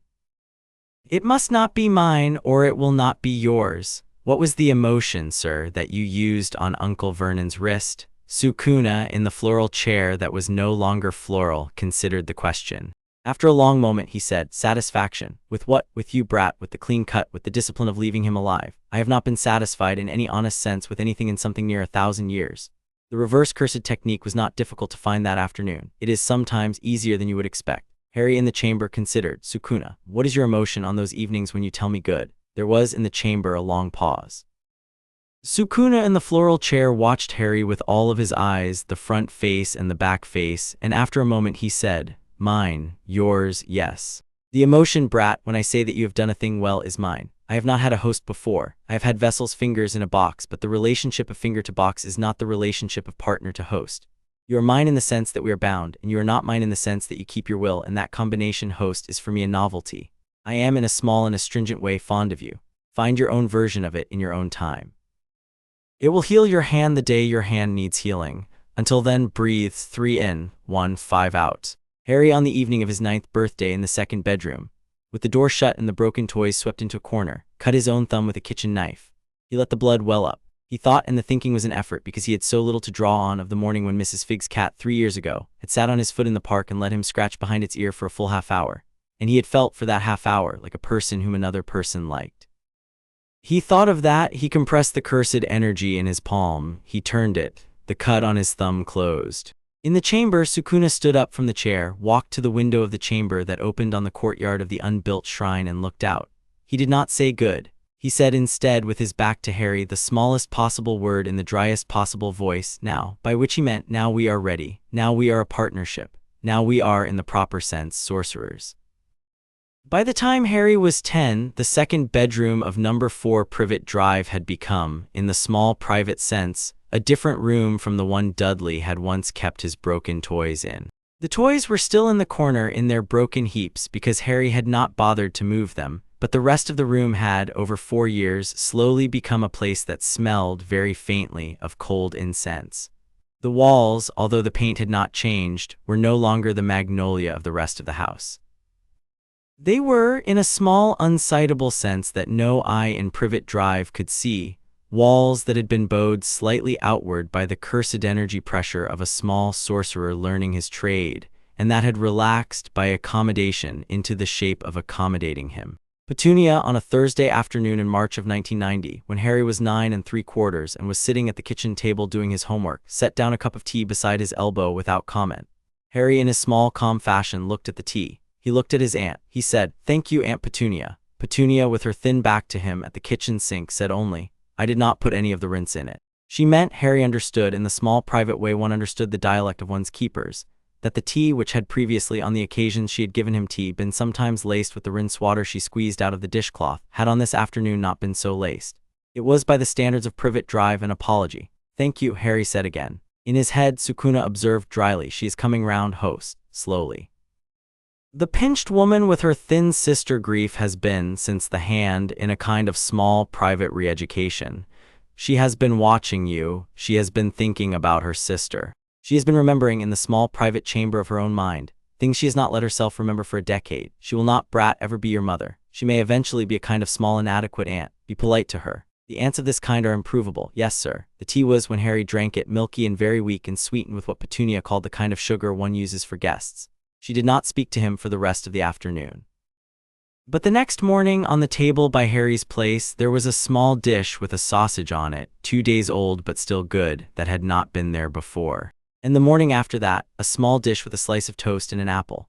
And by the following autumn, when Harry was 10, Petunia had taken to leaving every evening, a small plate on the landing outside the second bedroom door, in the small ritual way that a woman leaves milk on a doorstep for a fox she had decided on private grounds was hers. Harry, in the small private chamber of his mind on the evenings when he ate the plate, did not say anything about it. In the chamber, neither did Sukuna. They both, in their separate ways, registered it. In the autumn of 1990, when Harry was 10 and the council had given up entirely on planting anything in the small park at the end of Magnolia Crescent, Sukuna began the formal instruction in reverse cursed technique. The first day of the instruction was a Saturday. Harry had cycled on a second-hand bicycle that he had, by careful application of his weekly £2 allowance from Vernon's bookkeeping table over the course of 9 months, paid for himself to the park. He had cycled into the small copse behind the slide. He had laid the bicycle on the wet leaves. He had sat down, cross-legged, on the small flat stone that had become, by his repeated use, the practice seat. In the chamber, Sukuna said, "The exercise today, host, requires that you cut yourself. The cut should not be deep. The cut should be deep enough to bleed. We will, on the cut, perform a small reversal, turning the cursed energy from the negative valence we have been using these 4 years to the positive valence we have been only discussing. The positive valence requires, as I have explained, a positive feeling. You have been collecting this autumn a small set of positive feelings. Tell me one." Harry on the stone considered. He had been collecting, over the 4 years, a small set of small private positive feelings, in the slow, inefficient way of a boy who had not been given much practice with them. He had Mrs. Fig's cat, 3 years ago, sitting on his foot. He had the small, clean, compressed ball of cursed energy in his palm, the first time he had held it the size of a grain of rice for an hour. He had the look on Vernon Dursley's face last winter, when Vernon had, on a Christmas evening, started to raise his good hand toward Harry in the kitchen and had remembered mid-gesture what had happened to the other hand, and had lowered his good hand and turned and walked, very stiffly, out of the kitchen. He had the small plate on the landing. He had also, and this was the largest of them, Sukuna in the chair in the chamber on the evenings he said good. He took from the small private collection the smallest and simplest, Mrs. Fig's cat, and held it in his mind the way he held the cursed energy ball in his palm. He raised the small penknife he had brought. He drew it across the side of his left thumb. The blood welled. He compressed the cursed energy. He turned it. The cut closed.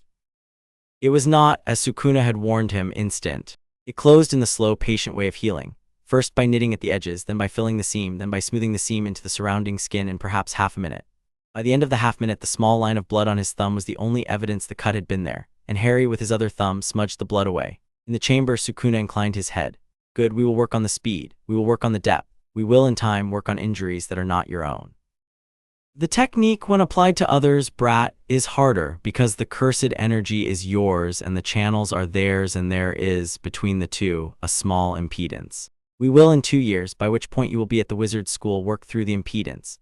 The healing of others is, for a sorcerer, the small and elegant payment one makes for the years of taking the world apart. The art is symmetrical. It is good of you to have asked for the symmetry, host. I did not ask for it, sir. You did, brat. You did not ask in words. You asked in the way you cleaved the hand of your uncle on the Sunday afternoon and then healed the wrist of him. You asked that afternoon for an art that did not only break. We are now answering the question. We are clear, yes, sir. It was the spring of 1991, when Harry was almost 11, that he saw, for the first time, an owl in Privet Drive that was not in transit.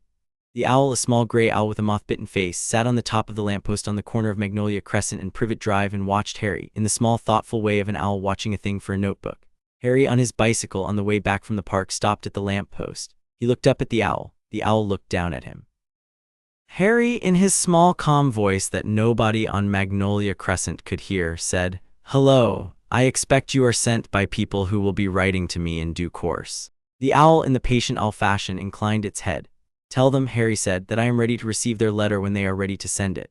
The owl, in the patient owl fashion, inclined its head again. It opened its small wings. It flew off the lamppost in the direction of London. Sukuna, in Harry's head, observed, "The wizard's hosts are paying attention. The owl was a scout. The scout has been sent home. The owl will return in due course with a letter from a school. We have, by every metric, been waiting for the letter for some time. Acceptable. Continue cycling." Harry cycled. In the second bedroom that night, with the door shut and the broken toys swept into the corner and the small plate of cold beef and cold beans on the landing eaten, he sat on the floor and constructed, with Sukuna's quiet guidance in the chamber, the small mental architecture for the next phase. The next phase, Sukuna had explained, would be public. The boy would be observed by adults of various kinds for the first time in his career. The boy would be sorted by a hat into a small institutional category. The boy would be evaluated by elderly sorcerers, wizards anyway, of varying competence. The boy would, by every visible sign, behave like a small precocious wizard, no more and no less. The boy would, in fact, by every invisible sign, be doing nothing of the kind. The boy was ready. The boy had, by every metric Sukuna respected, become, in the 4 years since the auction, the kind of small, lean, watchful instrument that, in the Heian dynasty, would have been quietly inducted at 12 into the King of Curses' household, and would have stood by his shoulder. The boy in this dynasty would stand instead at a Slytherin table at the corner of the staff's eye, with a cypress wand in his sleeve and the King of Curses in his head. It was not, in the long view, very different. The shapes of the careers of small, lean, watchful instruments do not, in 900 years, alter very much. The owl came on the appointed morning, the summer Harry turned 11. The owl came in through the open window of the second bedroom. The owl dropped a thick envelope of cream parchment on the desk. The owl regarded Harry briefly with the disinterested professional courtesy of an owl that had delivered 10,000 of these and was on the clock. The owl turned. The owl left. Harry, in the second bedroom, with the morning sun on the carpet and his hands folded on his lap in the position they had folded in for 5 years, looked at the envelope. The envelope said, "Mr. H. Potter." The second bedroom, number 4 Privet Drive, little winging Surrey in his head, the King of Curses, who had been in residence for 5 years and had not in 5 years been surprised by anything outside his own chamber, sat up. Said Sukuna in his head with what was for him a great deal of feeling. Sir, open the letter, brat." Harry opened the letter. Sukuna read it through Harry's eyes. Sukuna, who had been the King of Curses in a country where the sorcerers had been a quiet ruling caste and where there had been, in 900 years, no rumor of a school for them, read the parchment twice. He read the bit about the cauldrons. He read the bit about the wands.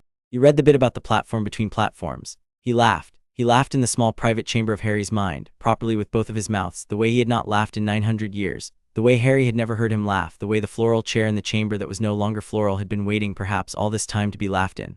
"The school," said Sukuna when the laughter had subsided into a great pleased exhale. "A school of sorcerers, with houses and dormitories.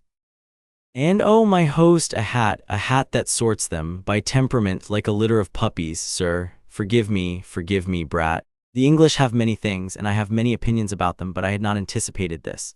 We are going. Of course we are going. Go to your aunt. Tell her we accept. Be polite. Be terrifying. By which I mean be polite. She will understand the terror without your having to do anything about it. Yes, sir. Harry stood up.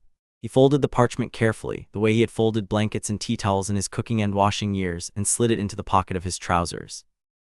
He walked down the stairs of number 4 Privet Drive. In the hallway, the parquet on which Vernon Dursley's right hand had once lain in 4 neat pieces, was now the parquet of a hallway across which Harry Potter 11 walked with the unhurried pace of someone who had stopped being small 4 years and 7 months ago. In the kitchen, Petunia was washing up. She stiffened very slightly when he came in. She did not turn. Aunt Petunia, Harry said, in the small polite voice he had used at the foot of the stairs 4 years and 7 months ago. I have received a letter from a school. I will be going to it in September. The school provides everything. You will be required to do nothing except sign a form which I will bring to you presently. I thought you should know. Petunia stiffened a great deal further. Her hands stopped in the soapy water. After a long moment she said, Hogwarts. Yes, said Harry. How did you know? She turned. She looked at him properly for the first time in 4 years and 7 months. Her eyes were wet at their edges, although what she was crying for Harry could not have said. My sister, Petunia said in a small, dry voice. My sister went there.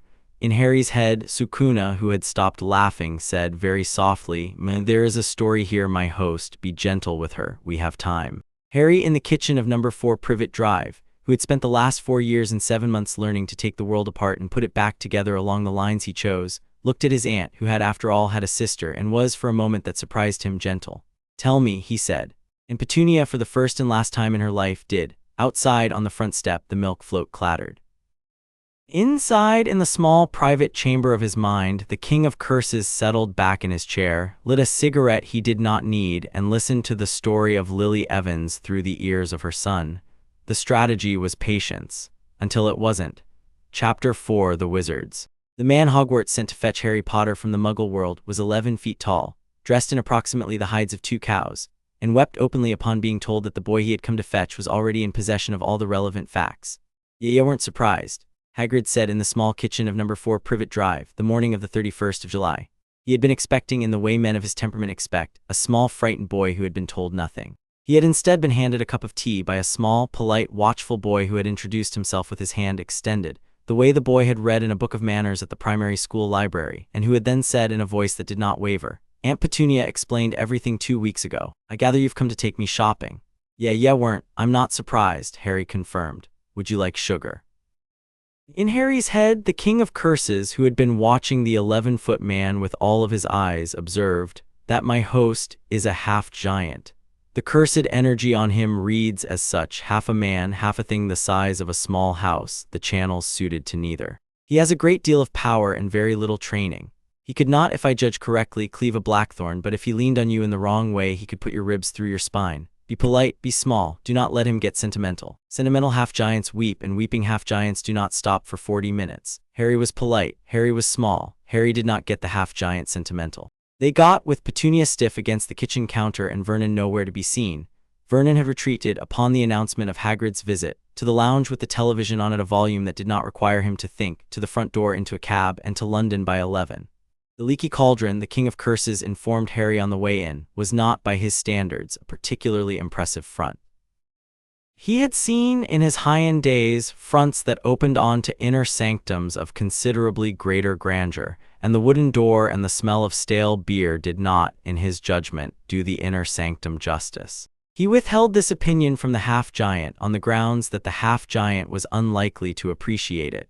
Inside the leaky cauldron, the room went silent. It went silent in the slow, intentional way of a room that had been waiting to go silent. The toothless landlord straightened. The cluster of witches at the corner table set down their cups. A man in a turban at the back of the room, a man whose cursed energy, Harry's softened eyes immediately registered, was wrong in a way Harry would need a moment to name. A man in a turban set down his glass with the deliberate slowness of a person who has been told, by a long voice at the back of his head, to be careful. Hagrid, oblivious, boomed, Harry Potter everyone just back from the Muggles, on his way ter Hogwarts. The room rose to its feet. The room came to shake Harry's hand. The room beamed and thanked him and dipped little curtsies and wrung his small wrist with hands that were warm and damp and earnest. Harry, who had spent 4 years on the inside of a discipline of patience, let his hand be shaken and bowed his small head politely and breathed 3 in, One held 5 out and said the same 3 sentences over and over in a calm, small voice until the room was satisfied. It's very nice to meet you. Thank you for being so kind. I look forward to seeing you again, perhaps. In his head, Sukuna purred. This, said the King of Curses, is delicious. Look at them, brat. They worship you. They have no idea what you are. They have no idea what is in your skull. They are about to send you as if to summer camp to a castle full of children, and you will arrive in it the way a wolf arrives at a chicken coop, and they will give you a list of jumpers to pack. I have not been so entertained in 700 years. I will be very fond of these wizards, host. I will be very fond, sir. The man in the turban, yes, I had noticed. We will discuss him in a moment. Keep your face down. He is, I think, looking at you the way you are looking at him. The man in the turban did not come forward to shake Harry's hand. He nodded only a small jerky nod, and Hagrid said, "Ah, Professor Quirrell, ye'll be teachin' Harry your defense against the dark arts one, yeah." And Professor Quirrell, in a stammer that did not quite ring true, said, "Why yes, Hagrid, why yes, good to meet you, Harry. Terrible business with," and his stutter ran out and his eyes flicked just once to a point above and behind Harry's left shoulder.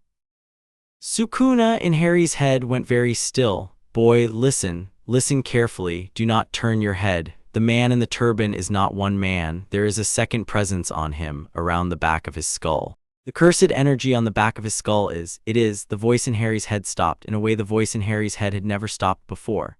It started again, more measured. It is more like me than anything else in this room, host. There is a soul on the back of the wizard's head, a bound soul, a parasitic soul. It is bound by a curse different from mine, technique I do not recognize, but the family of techniques is one I do. The man in the turban is 2 creatures, the way you are 2 creatures, and the second creature is what your aunt's story was about, host. We are looking, I think, at what is left of the wizard who murdered your mother. In the leaky cauldron, with the witches simpering and the half-giant patting his back, Harry Potter, 11, in the inside his head voice he had spent 4 years training, said, "Then I will kill it today." Number sir, no, host, not today. Today we shop. Today we collect a wand and a cauldron and a robe and a list of nonsense, and we get on the train and we go to the castle and we find out where the parasite is hiding while it pretends to teach. Today, my brat, we gather information. The thing on the back of his head is not capable of much at the moment. It is, I judge from its cursed energy, drained, riding on a parasite strategy because it cannot stand alone.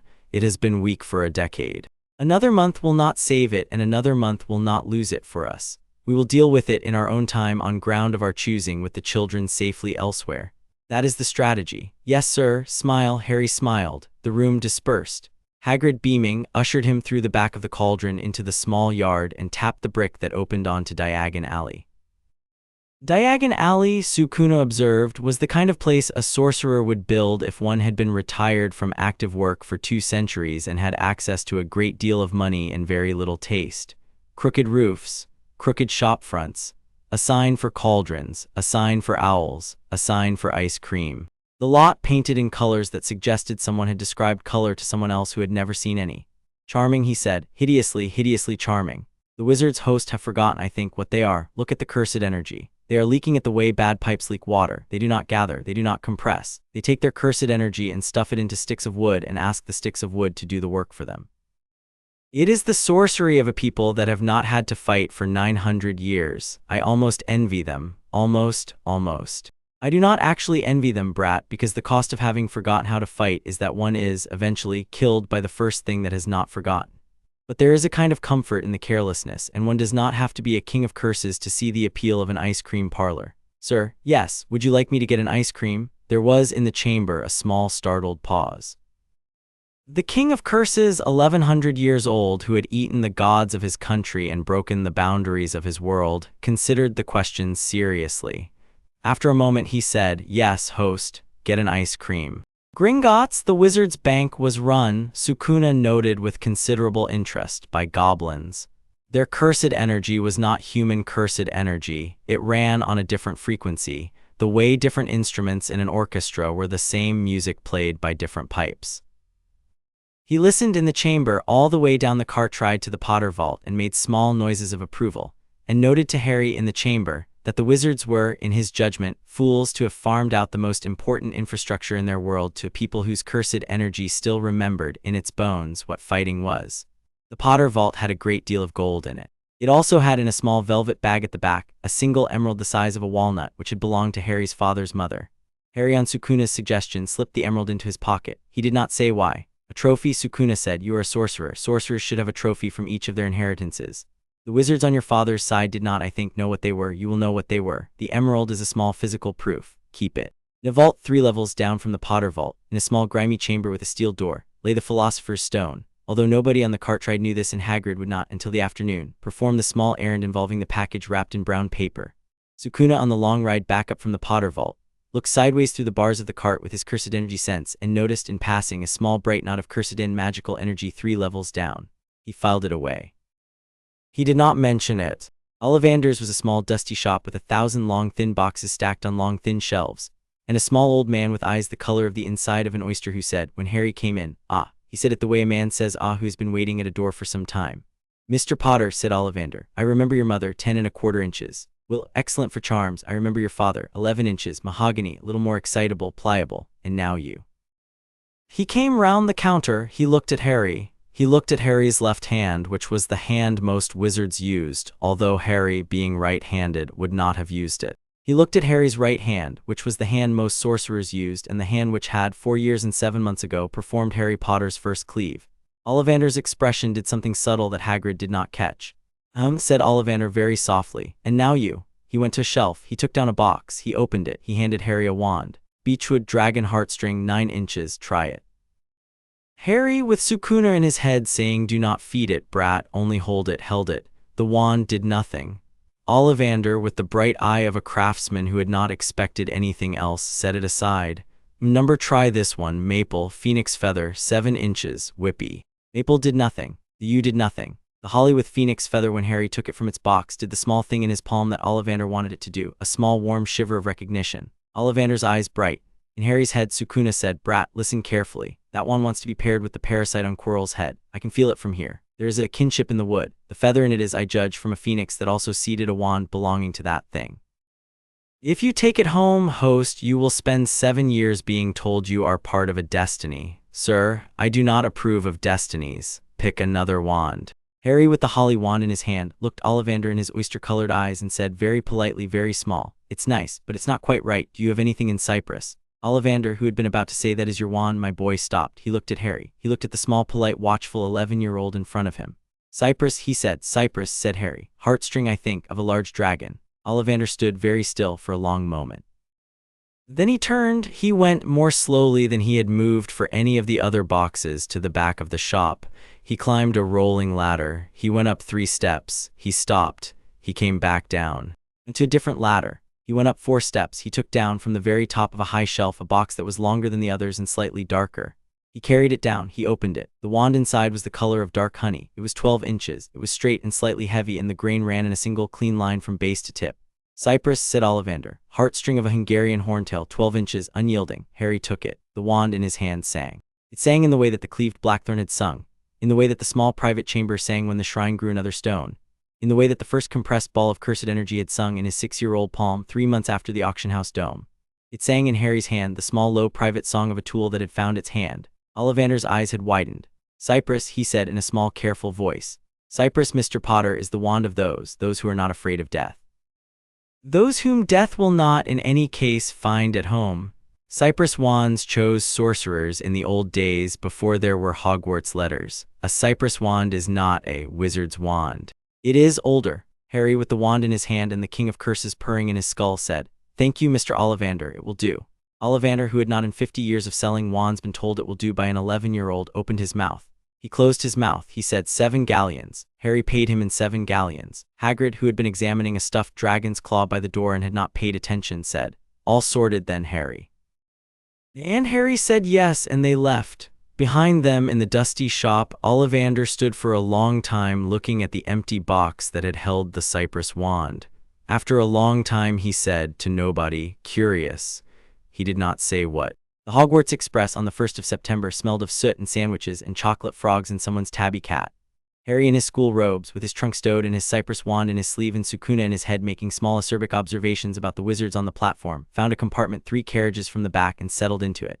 He intended to be left alone. He was not. The door slid open and a boy with white blonde hair and a long pointed face leaned in. "Is it true," said the blonde boy, without introduction. "They're saying all down the train that Harry Potter is in this compartment. Is it you?" Harry, who had been told by his aunt at length in the kitchen of number 4 Privet Drive, About the way the wizards had treated her sister and the way the wizards would, on encountering her sister's son, almost certainly try to claim him, looked at the blonde boy with mild interest and said, "Probably. I'm Malfoy, Draco Malfoy. My father." "Sit down," Harry said in his small, polite voice, indicating the bench opposite. "Tell me what you know about the school." The blonde boy, who had been about to introduce his father, found himself sitting down. He blinked. He recovered. He began, in a voice that was a fair imitation of his father's voice, to explain to Harry Potter the 4 houses of Hogwarts, the politics of the Wizengamot, the names of 3 or 4 families it would be useful to know, and the names of 2 or 3 families it would be unwise to befriend.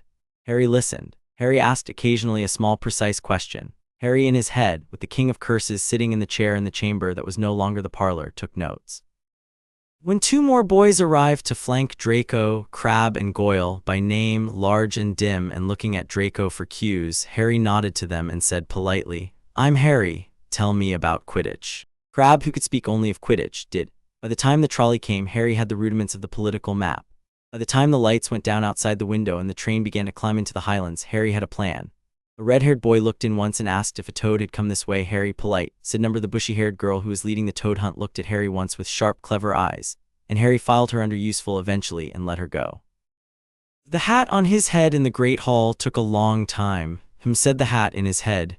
"Oh dear, oh dear, oh dear, hello," said Harry politely. In the small private chamber, the King of Curses, who could see what the hat could see, watched with great amused interest.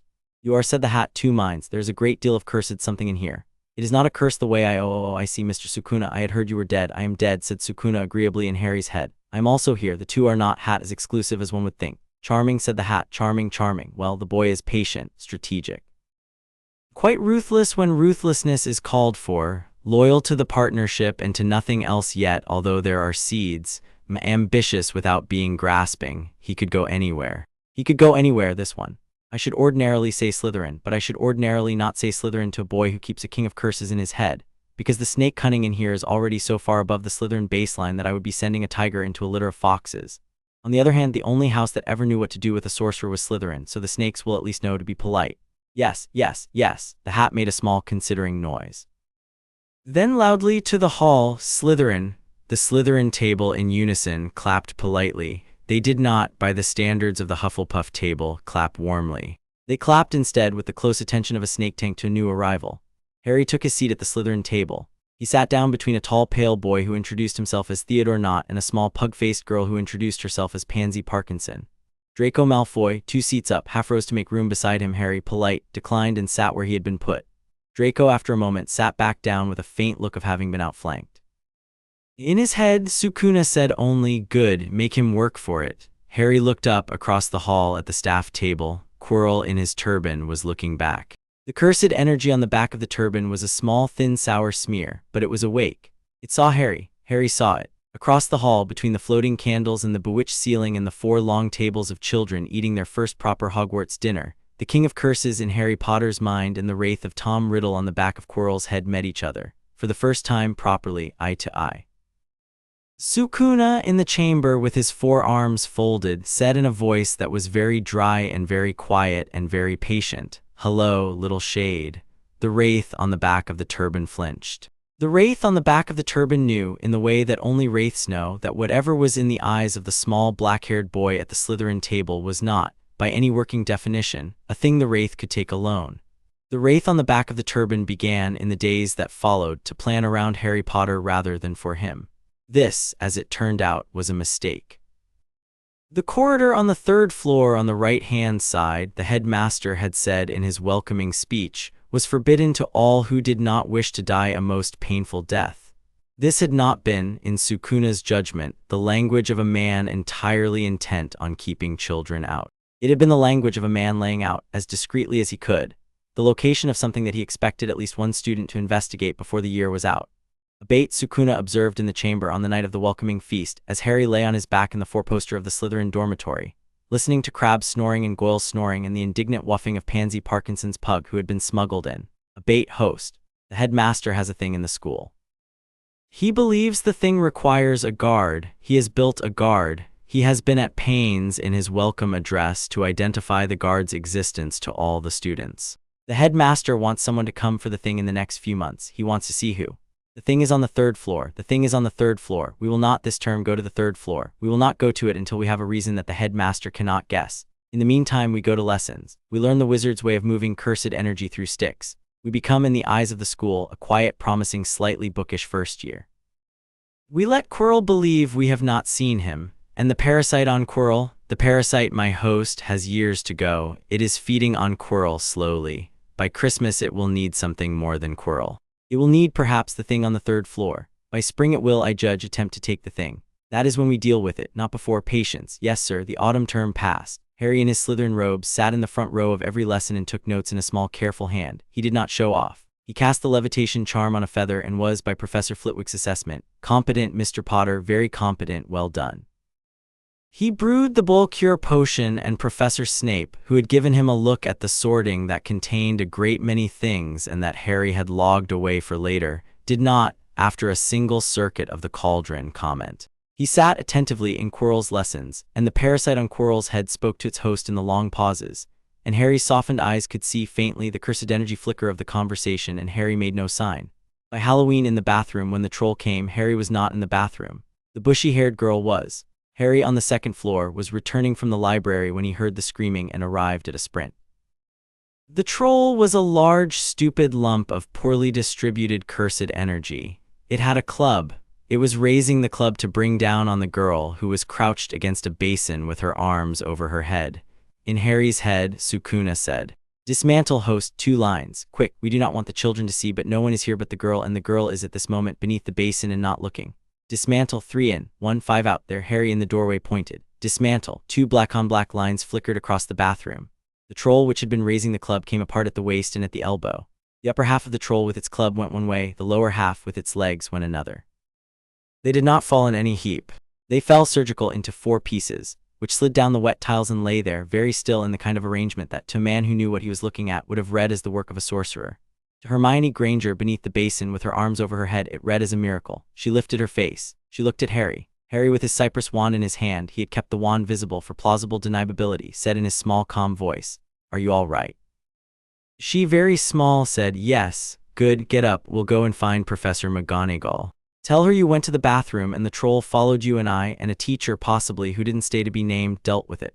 "Yes, yes." "Good." He extended his hand. She took it. He pulled her up. Behind them, the 4 pieces of the troll were, very faintly, beginning to ash at the edges. Hermione Granger, on the way to find Professor McGonagall, did not ask Harry what spell he had used.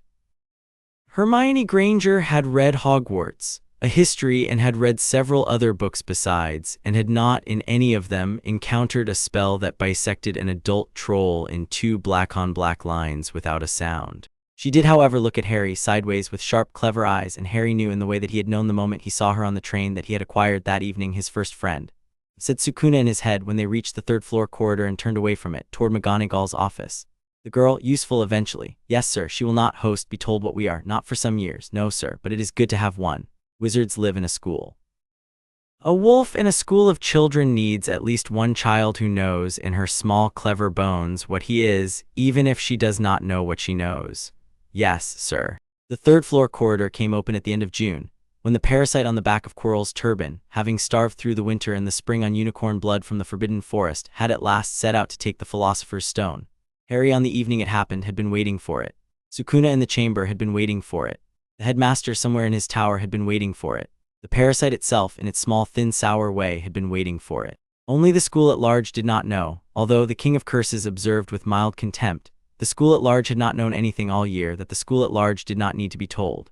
Quirrell, under the parasite's compulsion, slipped out of dinner on a stitched-up excuse and made for the third floor. Harry, in his Slytherin tie and his quiet, polite manner, slipped out of dinner on a stitched-up excuse 2 minutes later. Hermione, who had logged Harry's exit with her sharp, clever eyes, had been told, that morning, not to follow him this evening. Hermione, who had become, by this point in the year, accustomed to logging Harry's instructions and following them, did not follow him. She did, however, very subtly, alert Professor McGonagall after a count of 10 that Harry had left the hall, and Professor McGonagall went up to her office and from her office sent a small messenger to the headmaster.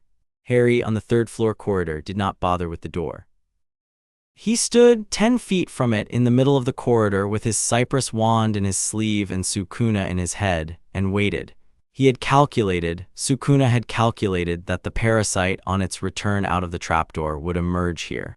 They would not chase it down through the headmaster's puzzles. They would simply meet it at the door. The door opened after some time. Professor Quirrell stepped through in his turban, the parasite riding on the back of his head, and the man's eyes were the wrong color and the cursed energy on his back was very awake. The stone was not as it had turned out in Quirrell's pocket. The headmaster's last device, a mirror, Sukuna would later be told, had not given it up. The parasite was returning, baffled and furious, to retreat to the forest for the summer and try again next year. It did not see Harry in the gloom of the corridor until Harry stepped forward. Quirrell's eyes met Harry's eyes. The parasite on the back of the turban knew, in the way that wraiths know, that the long-feared moment had come. In Harry's head, Sukuna said, "Now host, dismantle, full form, the 100-line variant. We have practiced this. The full dismantle performed cleanly will reduce Quirrell to 100 pieces in a single breath. The technique will saturate the corridor with cursed energy. The parasite, the wraith, will be stripped from Quirrell's head in the act and will then have nowhere to go. It cannot survive in atmosphere this saturated. It will be expelled. It will scream and it will flee and it will be much weaker for the experience, and we will at last have done something useful with a wizard." 3 in, 1, 5 out. On the out-breath, Harry in the corridor raised his right hand. He did not raise the wand. The wand was for performance. The cleave was his own. Dismantle. 100 lines, black on black, in a single breath. What happened to Professor Quirrell was very fast and very quiet. The 100 lines crossed in the air of the corridor and crossed him. He came apart, head and shoulders and chest and arms and legs and ribs and the small bones of his hands into 100 pieces. There was, in the precise sorceress Sukuna fashion, no blood. The cuts had sealed as they went, and the air smelled very faintly of cold incense and the inside of a butcher's clean shop. The pieces of Quirrell hung in the air for a small instant, suspended in the saturated cursed energy. Then they fell. The turban came apart, off the head, off the wraith. The wraith, exposed, screaming in a small, high, desperate frequency that was below the audible to any ear that did not have a king of curses in it, tried to launch itself into the corridor's air. The corridor's air was, Sukuna had calculated, 80% saturated with cursed energy of a malevolence so vastly greater than the wraith's own that the wraith, on touching it, hissed like a slug in salt. It tried to claw upward. It tried to flee. It tried to find another head to ride. There were no heads near to ride. Harry's own head with the king of curses in it was the closest available, and the wraith made one small, dreadful lunge toward it. Sukuna in the chamber did not bother to step forward. He only said, "Number." A small, thin, disdainful flick of one of his 4 hands in the chamber, and in the corridor a small, thin, disdainful slip of cursed energy slid across the air and met the wraith, and the wraith was, by that meeting, unwelcomed in the most absolute possible sense. The wraith convulsed. The wraith shredded. The wraith in the saturated corridor of cursed energy was peeled apart into the small, spiteful thoughts of which it had been composed. A strand of arrogance, a strand of fear of death, a strand of the memory of Tom Riddle's mother, a strand of the memory of a snake, a strand of the memory of murder. The strands in the saturated corridor did not catch. They had nothing to attach to. They tried to disperse. Sukuna in the chamber observed them the way a man observes spilled mercury and said only, "Run then, little shade, run before I bother to inhale you. The next time we meet, host, and I will have less patience with you than tonight. Run." And the wraith of Tom Riddle in the corridor at Hogwarts on the last night of June 1992, with the philosopher's stone safe in its mirror, and the body of his parasite in 100 pieces on the flagstones, ran. He did not, for a long time after, dare to look back. When Albus Dumbledore arrived at the 3rd-floor corridor some minutes later, lemon drop in one robe pocket and an expression of careful, regretful seriousness on his long, bearded face, he found Harry Potter sitting on a stool that had not been there before, with his cypress wand on his knee, and the floor of the corridor very clean, and the smell of cold incense not entirely dissipated, and Professor Quirrell Quirrell gone in a way that was not technically deceased. Because there was nothing left to be deceased of, Harry stood up politely when the headmaster came in. "Mr. Potter," said Dumbledore very gently, "are you quite all right?" "Yes, sir." "And Professor Quirrell?"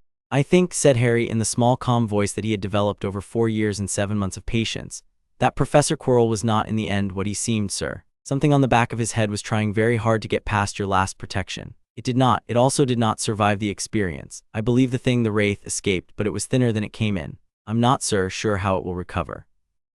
Dumbledore looked at Harry for a long moment over the top of his half-moon spectacles. He looked at the corridor. He looked at the place where Quirrell had been. He looked at Harry again.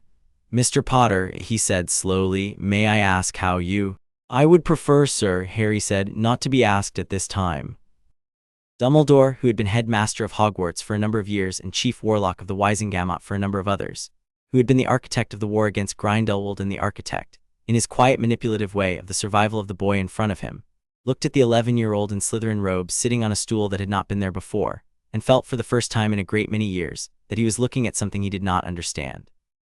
He took a long, careful breath. He said, very well, Harry, I shall not ask, but I will ask one favor. Yes, sir. Tell me in due time when you are willing. Harry considered. In his head the King of Curses said very dryly, tell the old man yes. Old men with that much cursed energy reserve and that much restraint do not need to be lied to. They need to be made to wait. He will wait. He has been waiting for 50 years. Another 4 will not kill him. Harry said, I will tell you, sir, when I am willing. Thank you, said Albus Dumbledore. He looked once at the place where Quirrell had been. He sighed. I shall, he said, have to explain a great many things to Madame Pomfrey and to the ministry in due course. Would you go to bed, Harry, if you would? Yes, sir. Harry went to bed. In the chamber, Sukuna, in the chair, lit a cigarette he did not need, exhaled smoke into the courtyard of the unfinished shrine, and observed, as the door of the dormitory clicked shut, Year 1, my host. We have made a friend, we have killed a parasite, we have evaded a destiny, and we have given the headmaster an interesting evening. Acceptable. Yes, sir. Sleep. Harry slept. Outside, somewhere in the forbidden forest, a wisp of vapor smaller than a child's exhalation crawled into a hollow tree and began, in the slow, injured way of wraiths, to nurse a hatred that would, by the end of the next 3 years, decide it had not been afraid enough. But by then, of course, the boy under the eiderdown in the Slytherin dormitory would no longer be a boy. He would be a sorcerer, and the shrine would be very nearly finished. Chapter 5, The Diary in the Wizengamot's second year began the way first year had ended, with Harry on a train, in a compartment, with the King of Curses in his head making small acerbic observations about the wizards visible through the carriage window. Hermione Granger had, over the summer, by some small private process of her own that she did not show Harry, decided that Harry Potter was her friend and had written him 4 letters. He had replied to all 4 with 3 sentences each in his small, precise hand. The letters had not contained anything important. The fact of the letters had. The red-headed boy from the Toad Hunt, Ronald Weasley by name, was that September not on the train because he and his brother Fred and his brother George had elected to fly a flying car to school, which was the kind of thing the wizards did. This did not concern Harry. Harry's compartment, by mid-journey, contained himself, Hermione, Theodore Nott, who had over the summer conducted with Harry a quiet correspondence that consisted almost entirely of book recommendations, and had decided on similar private grounds that Harry Potter was an acquaintance worth cultivating, and a small black cat that Hermione had acquired from a witch in Diagon Alley, and had named with no apparent self-consciousness Crookshanks, although the cat was not yet old enough to crook. The cat sat on Harry's knee. The cat purred. The cat, in Sukuna's professional opinion, had a small but creditable register of cursed energy of its own, of the kind that the wizards bred into half-magical familiars without quite knowing what they were doing. The trip was unremarkable. The trolley came, the countryside flattened and climbed and flattened again. By dark, Harry was again at the Slytherin table, Hermione at the Gryffindor table, Theodore, beside Harry, Draco Malfoy, 2 seats up, having spent the summer being told by his father that Harry Potter was, in the long view, the boy to befriend, and being now in the small, awkward position of having to court him. The opening feast passed off as openings did. The new defense against the dark arts teacher, a man with very white teeth and a great deal of blonde hair and the eyes of a man who had never had an honest thought, was introduced as Professor Gilderoy Lockhart. He waved, he preened, he bowed in 3 directions. Sukuna in Harry's head observed, that man Brat has the cursed energy of a wet sponge and a vocabulary of 200 words. He is taking the post most recently vacated by a parasitized wraith. The school has not, in his appointment, demonstrated improving judgment. Yes, sir. The diary arrived in Ginny Weasley's cauldron that summer by way of a bookshop and a Mr. Malfoy, and a small piece of malice that none of the principal parties had thought to be observed. Harry, who had not been at the bookshop incident, did not know this. Harry knew only what Hermione over breakfast reported to him, that the Weasley girl was behaving oddly, that she had been seen at very small hours of the morning in corridors she had no business in, that her brother Ron was worried. Sukuna, in Harry's head on the 3rd morning of this report, said, "Bring her to the library, Brat, without telling her. Find a pretext." Harry, with Hermione's cooperation, found a pretext. By midday, Ginny Weasley, 11, freckled, small, was on a bench in the library opposite Harry, mortified almost into silence by the proximity of her brother's best friend's friend Harry Potter, and Hermione was making her tea from a small flask. Harry, with his softened eyes, looked at her. Around her shoulders there was a thin red mist of ordinary girl cursed energy. Around her left elbow, where her bag hung at her side and where a small black book inside the bag pressed against her ribs, there was a different mist altogether, pale, oily, the color of nothing in particular but very productive of itself, the kind of mist that Sukuna recognized immediately. "Brat," he said, the book. "Tell her to take it out of the bag. Tell her politely, do not allow her to touch it. Do not for any reason touch it yourself." The wraith on Quirrell's head was a parasite host. "The wraith in that book is an investment." Harry in his small polite voice said, "Ginny, may I see your book?" Ginny went the color of beetroot, which was the color she went whenever Harry addressed her, and reached automatically into her bag. Harry put up a hand. "Don't touch it, take it out with the claw." He produced from his own pocket a small clean handkerchief. Hermione had given him the handkerchief that morning for unrelated reasons, but he had folded it carefully into his pocket for purposes of his own and offered it. Ginny, baffled, used it. She drew the small black book out of her bag with the handkerchief between her fingers and the leather. She set the book down on the library table. It was an ordinary-looking diary, small, black, worn. On its cover in faint gilt the name Tom M. Riddle. In the chamber, Sukuna laughed very dryly. "Of course, brat, of course. The little shade we left in the corridor a year ago has, you see, a contingency. The little shade, in fact, has had contingencies for 40 years. The little shade has been splitting himself into objects since he was a boy. This is one. We will not yet destroy the others. We will, however, destroy this one. The diary host is a soul fragment. The wizards have a word for them. The word is not flattering. The principle is one I am familiar with, although the technique is, frankly, juvenile. A man host who splits himself into objects has not understood that the self is not a portable thing. The self is what does the dying. You cannot move the dying. You can only postpone it. How do we destroy it? Cleave. One line, it will scream, do not let the girl touch it after. Then we burn what remains." Harry looked across the table at Ginny Weasley. He said gently, "Ginny, this book is dangerous. I'm going to deal with it with your permission. Afterward, you and I will need to talk about how you came by it, because the man who gave it to you knew what it was." Yes, Ginny nodded. She did not understand why she nodded. Harry was, however, the kind of boy that one nodded to. Harry put his finger above the diary. In his head, Sukuna said, "Cleave, one line, down the spine, soft." "Cleave," Harry said. The black-on-black line slid down the diary's spine. The diary opened on its own, as if a hand had pressed it flat. A great deal of black ink and a great deal of black ink that was not ink boiled up out of the pages. The boiling up congealed into a half-formed shape, a tall boy with a long face and dark hair and Slytherin colors on his collar, who was, by appearance, 16 years old, although he was, by reality, 56. The half-formed shape opened its mouth to speak. Sukuna in the chamber said, "Number the black-on-black line." That Harry had drawn down the spine of the diary on Sukuna's small unspoken instruction did not stop at the diary. It continued, in cursed energy, up through the boiling ink, through the half-formed shape, through the half-formed face that was about to introduce itself. The half-formed shape came apart along that line, and along 3 further lines that Harry's wrist drew by reflex in the same breath. The shape fell to ink.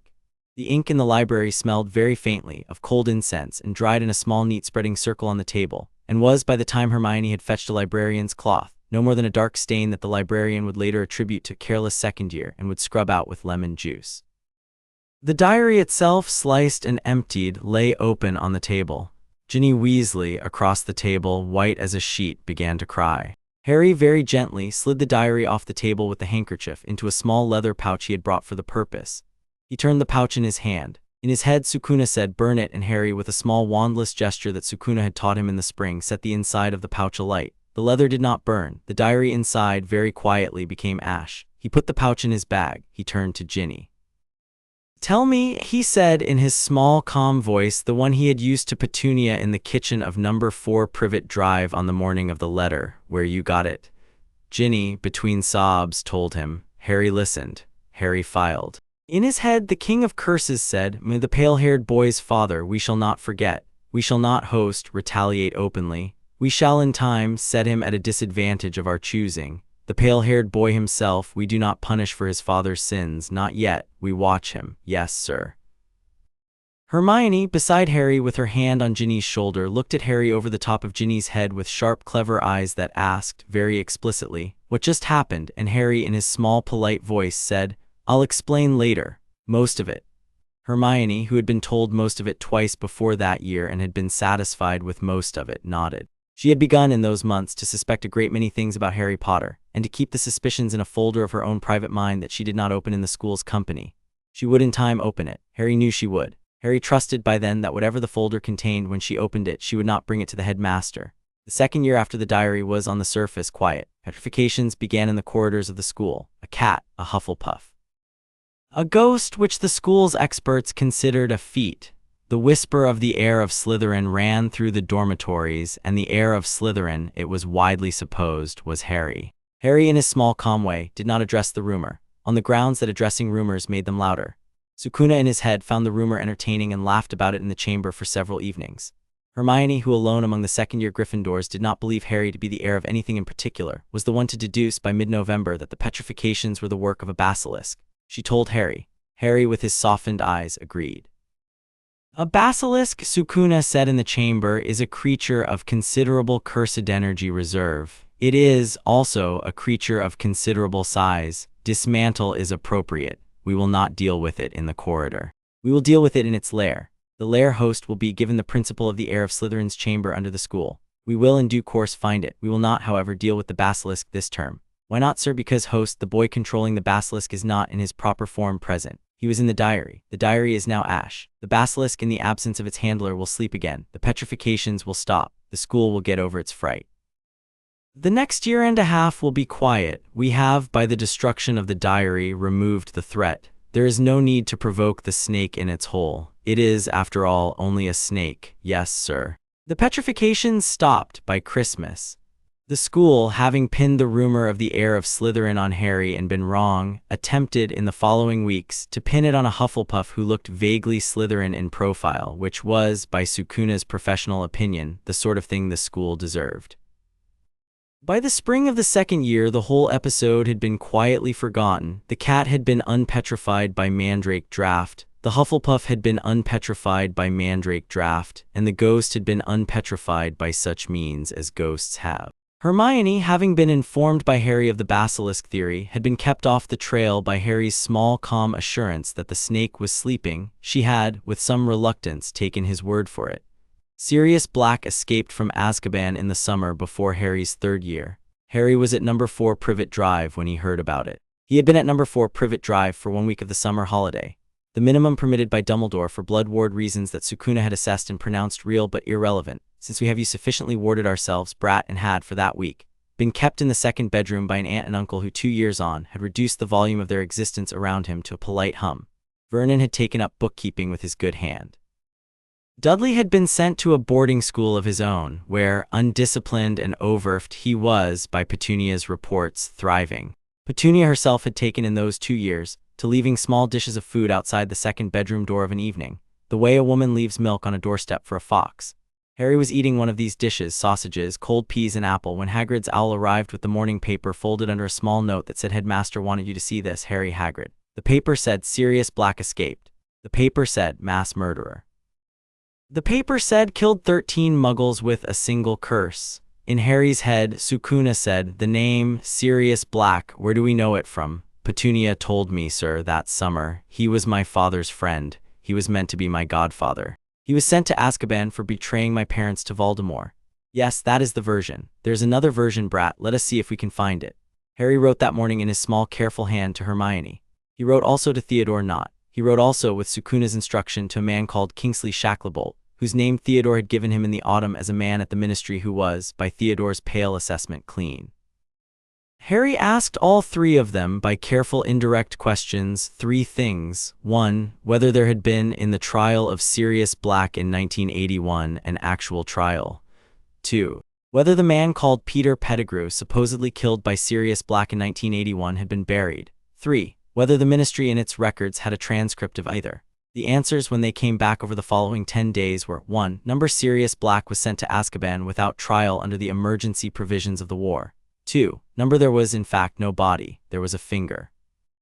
The finger was attributed to Pettigrew on the basis that there was a great deal of blood and that the finger looked like a finger. 3. Number there were no transcripts because there had been no trial.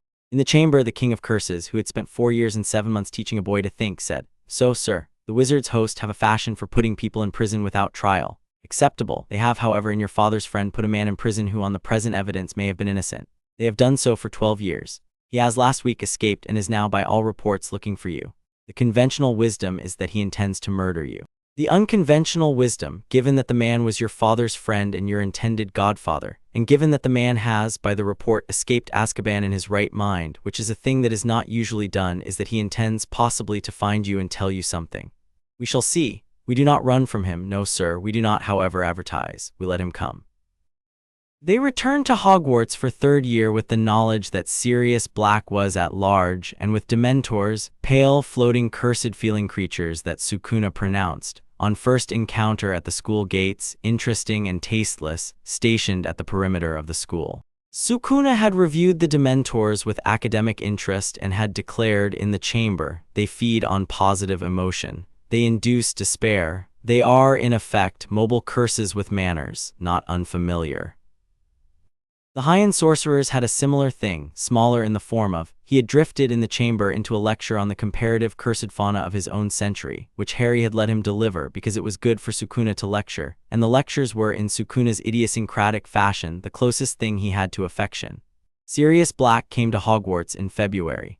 He came as a dog. He came up the school grounds in the dog form, by night, with his ribs sticking through his skin, and lay in the Forbidden Forest for 3 days waiting for Harry to come outside.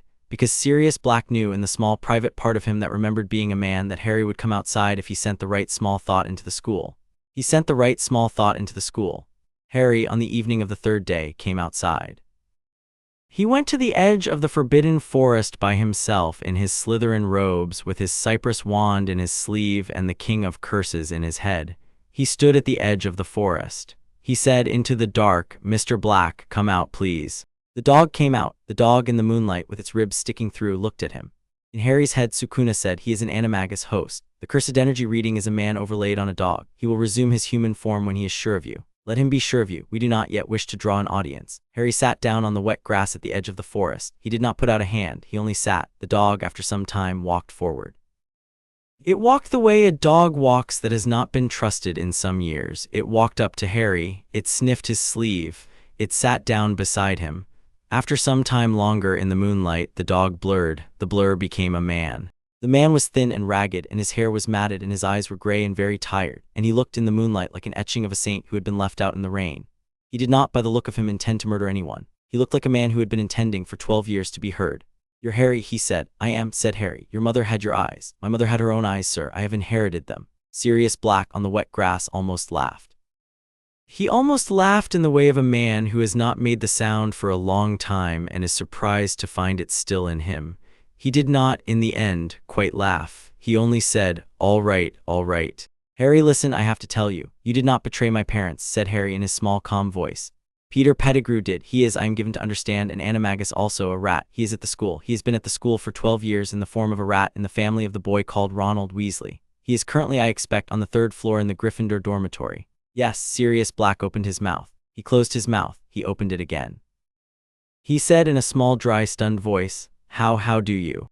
"It took me 10 days to work out," said Harry, who had been told most of it by Theodore not in correspondence over the summer, the rest by Hermione in October, and the very last detail about the Weasley's rat by his own observation in November. The moment Hermione had brought her cat Crookshanks to the Gryffindor common room, and Crookshanks had attempted with intent to kill Scabbers in front of 3 witnesses. "We will," he continued in the same small, calm voice, "fetch Mr. Pettigrew tonight in his rat form. We will bind him. We will take him to the castle. We will summon Professor Dumbledore. He will perform a forced animagus reversion. Mr. Pettigrew will become a man. He will be in front of witnesses. The Daily Prophet, with whom my friend Theodore Knott's family is on terms, will be told. By morning, Mr. Black, your name will be cleared in print. By the end of the month, you will have a trial, a real trial, and your name will be cleared in law. I have, sir, no intention of letting you remain in the form of a dog." Sirius Black on the wet grass with his ribs sticking through his skin, looked at the small, black-haired boy beside him in the Slytherin robes, and then, for the first time in 12 years, broke down and wept. He wept the way a man weeps who has been waiting a long time to weep and has, until that moment, not had the audience. Harry on the wet grass did not pat his shoulder because patting was not a thing Harry knew how to do. Harry sat. He breathed 3 in, 1 held, 5 out. Beside him in the dark in the moonlight, a man cried until he was empty. In the chamber, Sukuna sat in his chair and watched with all of his eyes and was quiet and was, in his own private way, content. The trial of Sirius Black took place at the Wizengamot in the second week of March. Harry, who was 13, was permitted to attend, on the dispensation of the chief warlock, who had taken an interest in the case for reasons of his own. Harry attended in his school robes, with his cypress wand in his sleeve, and with beside him in the visitors' gallery Hermione Granger and Theodore Nott, and at the front of the gallery Petunia Dursley, who had been subpoenaed under a small and elegant ministry mistake, and had, finding herself in London anyway, decided to stay, possibly because she had begun in the last year to find her sister's son a kind of company she had not expected to find. The Wizengamot, by the standards of the Wizengamot, was attentive. Sirius Black, in clean robes, with his hair cut and his ribs at last mostly inside his skin, sat in the dock without restraint. Peter Pettigrew, in restraint, sat in the witness chair. The senior advocate for the prosecution, a man called McNair, whom Theodore had identified to Harry as a man Lucius Malfoy had pressed onto the case, was making the opening case for a long-deferred conviction. "It is the position of the ministry," McNair said, in the elaborate voice of a man who is paid by the syllable, "that the testimony of Mr. Pettigrew, although delivered, your honors, in the unusual circumstances we have heard, is not, let me say not, sufficient to overturn the considered finding of." Sukuna, in the chamber, said dryly, "Brat. The advocate, if I am not mistaken, is being paid to lose this case for the prosecution and to win it for the prosecution and separately to confuse the bench. He is succeeding in only the third. The bench is mostly elderly. The bench is mostly easily turned. We could easily win this case by the means we usually use, patience, evidence, the production of Pettigrew in his rat form for the record. We will probably do so. But sir, I am, Brat, going to make a small request of you." "Yes, sir, I have for the last 2 years sat in my chamber and watched you grow. I have not in those 2 years ever spoken to anyone but you. I have not in those 2 years ever sat in a body even briefly in front of an audience. I am, I confess, beginning to find this unsporting. I have a small impulse. I would like, with your permission, to manifest for one moment, host, not to harm, not to take your body, only to be seen by these people in the chair beside you, long enough for them to know what I am, long enough, by sheer cursed presence, to terrify every man and woman in this room into honest testimony. I judge that host will conclude the trial in our favor in less than 5 minutes, where the patient version would take 5 hours. You will allow it." Harry in the gallery in his Slytherin robes, with Hermione on his left and Theodore on his right and Petunia 3 rows down. Harry, who had never said no to Sukuna in his life, and who had in his head considered Sukuna's request as carefully as he considered all of Sukuna's requests, said, "Yes, sir, good boy." The advocate McNair, at the bench below, was just then in the middle of one of his elaborate sentences. He said, "And it remains the position of the prosecution that the so-called testimony of Mr. Pettigrew." Harry stood up. He stood up in the gallery in his Slytherin robes, with his small, thin, watchful face, and for a single moment in the gallery beside the small, thin boy, there stood also a second figure. The second figure was 11 feet tall. The second figure had 4 arms. The second figure had 2 faces, one on the front of his skull, one on the back, and the faces were tattooed with the dark lines of an art that did not belong to any tradition currently practiced in the United Kingdom. The lines ran from the cheekbones down the throat and across the chest and into the corded length of 2 abdomens. The second figure in the visitors' gallery looked down at the bench of the Wizengamot, and the bench of the Wizengamot in its red robes looked up. The visitors' gallery around Harry did not panic, because the visitors' gallery was, in the inverse square law manner of these manifestations, slightly outside the worst of the cursed energy radius. Hermione and Theodore beside Harry registered only a small cold compression, like the pressure inside an aeroplane on a fast descent. Petunia, 3 rows down, knew exactly what was beside her nephew, because she had been told most of it the previous Christmas in the kitchen of No. 4 Privet Drive, and did not, although her face went the color of paper, move. The bench of the Wizengamot directly below in the full radius went in unison white. Sukuna in his manifested form beside Harry did not move. He did not lift his arms. He did not, by any external sign, threat. He only stood the way a king stands in a room he has just walked into and was visible. The advocate McNair stopped mid-sentence. He looked up. He looked at the figure in the gallery. His mouth came open. His mouth stayed open. He did not, by any visible sign, breathe for some seconds.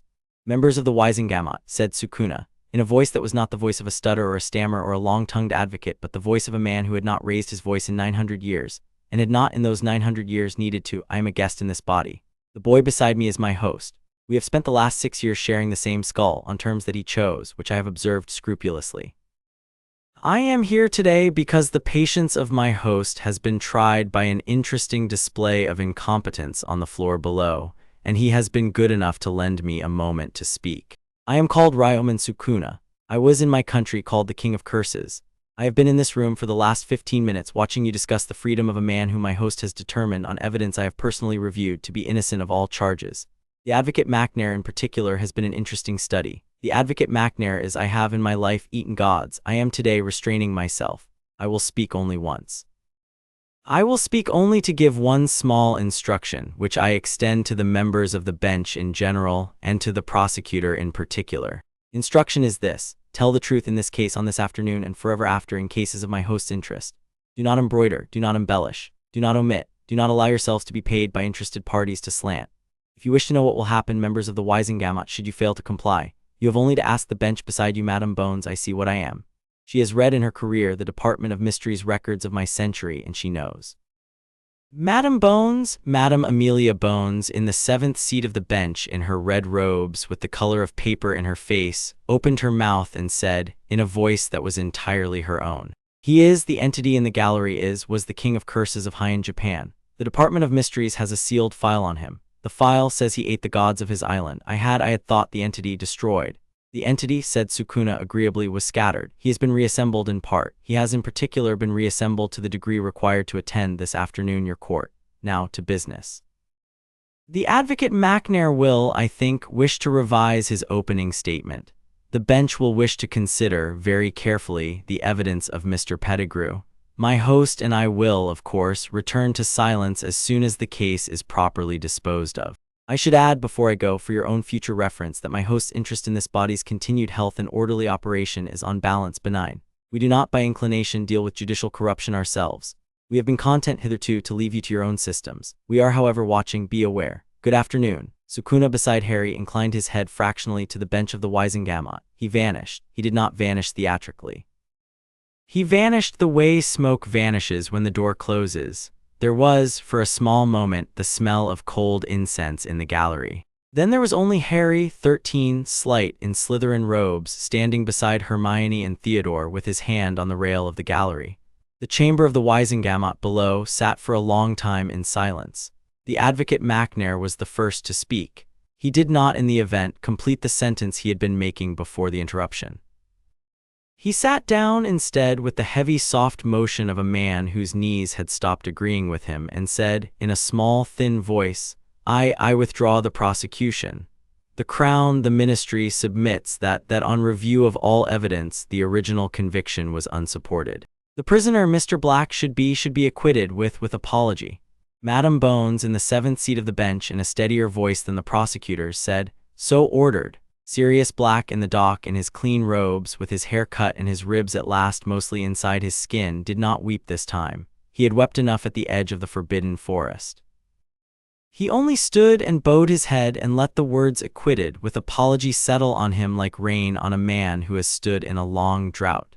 Peter Pettigrew, in the witness chair, in restraint, looked at Harry in the gallery and went, very slowly, into the color of an old fish. Harry in the gallery in his Slytherin robes, with Hermione on his left and Theodore on his right and Petunia 3 rows down, Harry in the small private chamber of his mind, with the King of Curses settling back into the chair like a man who had stretched a leg that had been asleep, said, Thank you, sir, said Sukuna in his head in a tone that was for him almost embarrassed. It was useful. The reverse cursed technique I have been practicing on my own end, host. I needed to know I could still be a thing. You are still a thing, sir. Yes, I had wondered. Thank you, brat. That summer, Sirius Black took Harry to stay with him at his ancestral house in Grimmauld Place. Hermione, to her parents' deep and bewildered relief, came too for the second half of the summer. Theodore not, by careful arrangement with his father, came for 2 weeks in August. Petunia Dursley, although not officially invited, was invited by Harry for a single weekend, and came, although she sat very stiffly on the sofa and did not say much. And on the Sunday evening on the doorstep, leaving, touched her sister's son very lightly, once on the cheek with one knuckle, and went home without a word. In the second-floor study of the house at Grimmauld Place, the King of Curses in his chamber looked out through the window of the chamber at the courtyard of the shrine. The shrine was, by then, nearly finished. There was one stone left to lay. The stone, Sukuna had explained, would not be laid in the chamber. The stone would be laid the first time the shrine was deployed in earnest, the first time the domain was dropped by host and curse together on the world. When the stone was laid, the shrine would be complete. When the shrine was complete, Harry Potter, 14 years old, would have at his disposal the highest of all the cursed techniques, and would have it by the gentle insistence of his guest on the terms of partnership. Year 3, my host, said Sukuna in the second-floor study at Grimmauld Place in the small private chamber of Harry's mind, while Sirius cooked Hermione and Theodore a very poor breakfast downstairs. We have in 3 years killed a parasite, destroyed a soul fragment, freed a wrongly imprisoned man, and frightened the highest court of this country into honest testimony. The Wraith has in the meantime been licking his wounds in a forest he does not deserve and is, by present indications, planning to return. Year 4, brat, is the year of the Wraith's return. We will be ready. Yes, sir. The shrine is nearly finished. Yes, sir. The strategy is patience, sir. Until it isn't. Good boy. Downstairs, Sirius dropped the pan. Hermione very calmly set out plates. Theodore, with the polite disdain of a knot in a black house, watched the proceedings as one might watch a small play. Outside, the morning was bright. Inside, in the small private chamber of Harry Potter's mind, the King of Curses lit a cigarette he did not need and exhaled smoke into a courtyard that by August was very nearly a shrine. Chapter 6, The Triwizard Tournament. The Triwizard Tournament, the headmaster announced at the welcoming feast of Harry's 4th year, was being revived. 3 schools, 3 champions, 3 tasks, 1,000 galleons, eternal glory. In Harry Potter's head, the King of Curses said, very dryly, eternal glory is the kind of thing an old man with a long beard says to children who do not yet know what eternity is. We will not be entering. No, sir, unless someone enters us. Yes, sir, someone of course entered them.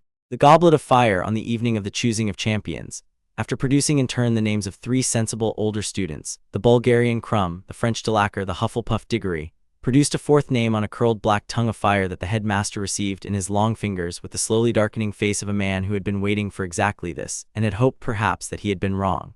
The 4th name was Harry Potter. The Slytherin table around Harry paused with their forks halfway to their mouths. The Slytherin table, by this point in the 4-year arc of Harry Potter's career at Hogwarts, had learned to read Harry's small calm face for cues and was in this moment looking for one. Harry, in his small calm face, did not give one. He stood up. He walked in his Slytherin robes the length of the hall. He stopped in front of the staff table. He said in his small calm voice to the headmaster, Sir, I did not enter. I know, Harry, someone has entered me. Yes. You can untangle the goblet, I imagine. I cannot, Harry, the headmaster said with regret that was almost convincing. The contract is magical. Once names are chosen, they are bound. In Harry's head, Sukuna said, a contract is a piece of magic. A piece of magic is a piece of cursed energy, brat with manners. Cursed energy can be cut. Should we cut it, host? Not yet, sir. The someone who entered me, we want to know who. We will play the tournament. We will go through the tasks. We will catch the someone in the act. Good, patient. Very good, my host. Harry to the headmaster said, very well, sir, I will compete. He turned. He went back to the Slytherin table. He sat down. He resumed eating. Theodore, beside him, said quietly, who? Someone, Harry said, who wants me to die in a tournament. Voldemort, Theodore said, yes. He has, said Theodore with the careful objectivity of a not considering a hostile family, for 2 years had nowhere to live. Are we to assume he has found a body? We are to assume, said Harry in his small calm voice, that he has found or made a body and that the tournament is the long route to bringing me to it. The long route, the short route would be a curse in the corridor. He doesn't want me dead in the corridor. He wants me to die in some particular place, at some particular time, in some particular way, for some particular reason of his own. We'll find out the reason at the end of the tournament. Until then, we compete. We compete. Theodore Knott, who had in 2 years of acquaintance, decided that Harry Potter was probably the most strategically useful friend a young Slytherin could acquire, returned to his roast beef. The first task was dragons. Harry in the tent at the edge of the arena drew by lot the Hungarian horntail, which was the largest and least cooperative of the 4. Ludo Bagman, beaming, briefed the champions. The objective, retrieve the golden egg from the nest. The instrument, any spell, charm, or device the champion saw fit, provided it was carried into the arena on the champion's person. In Harry's head, Sukuna said, brat, listen. This is the first proper occasion on which the school will see what you are. We have until today been quiet. We have not used cleave or dismantle in front of anyone but the headmaster, who on the corridor of Quirrell saw enough to guess. After today, half the wizarding world will know that you have techniques they do not. The wizards will, in their bovine fashion, attribute the techniques to wandless prodigy and will spend 3 weeks writing in the prophet about you. Fine, we use this. We will not, however, deploy domain. Domain we save for the wraith. Domain we save for the night. Yes, sir. Today, host, we are extravagant in the small things. We are surgical with the dragon. We finish the task in 7 seconds. We then walk to the tent. We then refuse to talk to anyone. We let the prophet write about us. We let our enemies think the technique they are watching is the only technique we have. Do you understand the strategy? Yes, sir. Good. The horntail will be your largest opponent so far. Dismantle host. The full form we have practiced many times. The lines on which a dragon comes apart are the lines on which any organism with a vertebral column and 4 limbs comes apart. We do not, however, kill the dragon for the tournament's purposes because the dragon has eggs in the nest, real eggs, and the eggs are the future of the species, and we do not, by the rules of partnership, casually annihilate species. We sever a wing, the right wing, which is the wing that will most quickly disable the dragon without killing it. We collect the golden egg in the ensuing confusion. We leave the arena. Yes, sir. The cannon fired. Harry walked into the arena. The arena was a rough oval of rocks and broken pillars, and against the far end, a great hollow of stone in which a dragon the color of black ash crouched over a clutch of eggs. The dragon, on Harry's entry, raised its head. The dragon, on Harry's entry, opened its mouth. The dragon, on Harry's entry, took a long breath of the kind that precedes the emission of a column of fire. Harry, in his Slytherin robes, with his cypress wand in his hand for the look of the thing, raised his right hand. He did not move from the entrance. He pointed. The horntail, in the act of inhaling, was, by all professional metrics, an animal of considerable cursed energy, perhaps the most powerful single creature on the British Isles. Sukuna, in his head, traced the line on which the dragon would come apart from the right wing joint. The line ran along the scapular plate, through the soft tissue under the wing, across the broad band of pectoral muscle to where it met the rib cage at the 3rd intercostal space, 12 inches deep.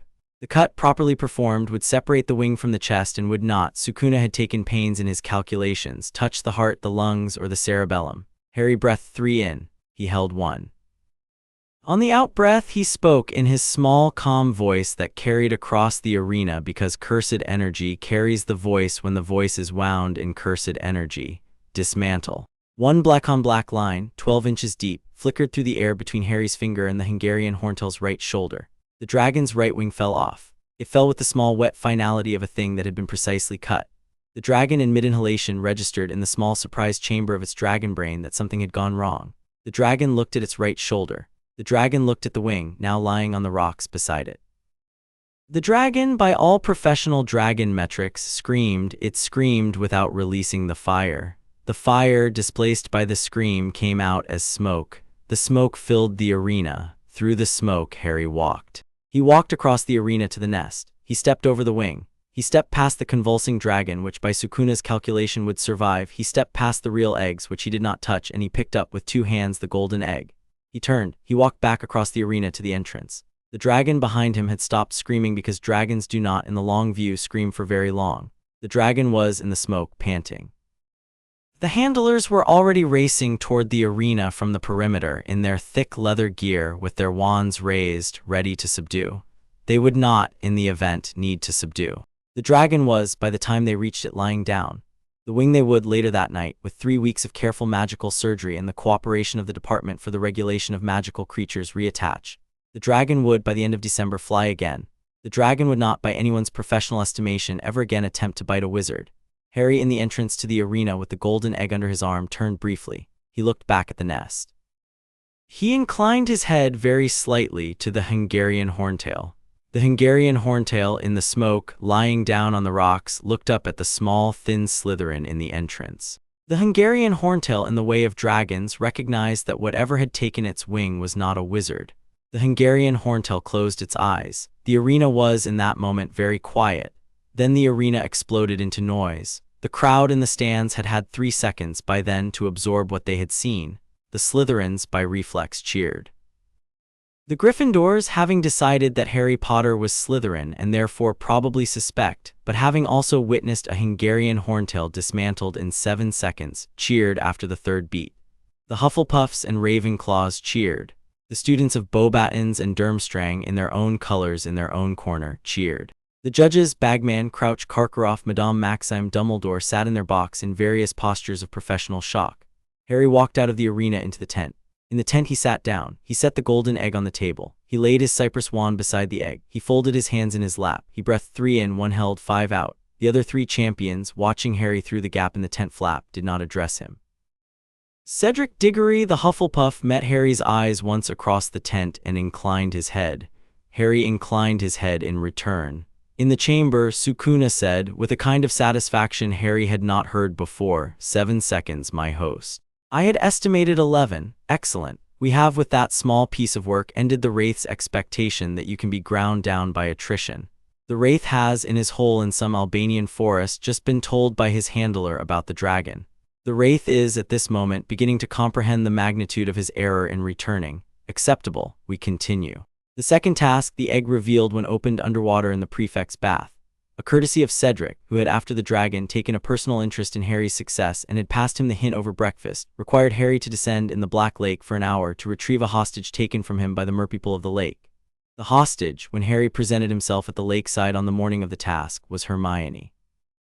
This had been calculated by the judges on the assumption that Hermione was the person Harry most cared for. The calculation was approximately correct, although it omitted the fact that Hermione was also the person who would, in the event of any harm coming to her, deliver a series of consequences to the judges, by means of a small dossier she had been compiling on the irregularities of the tournament since November.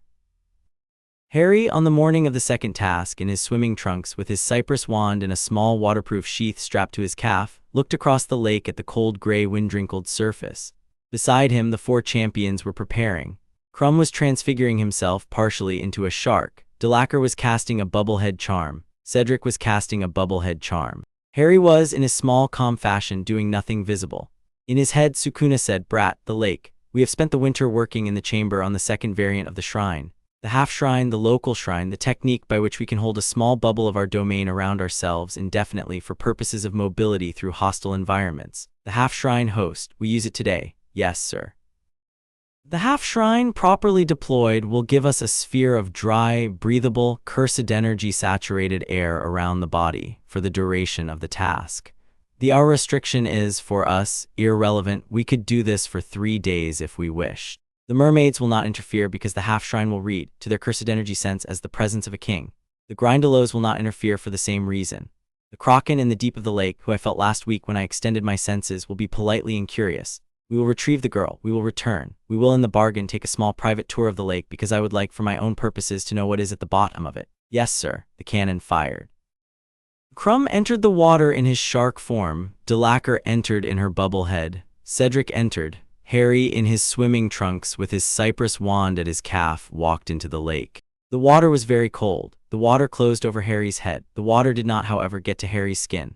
Around Harry, the moment his head went under, a sphere bloomed. It was about 3 feet in radius. Inside the sphere, the air was dry and warm and tasted faintly of cold incense. Outside the sphere, the water of the Black Lake, where it met the boundary, was by the cursed energy saturation alone pushed back. It did not boil. It did not flash to steam.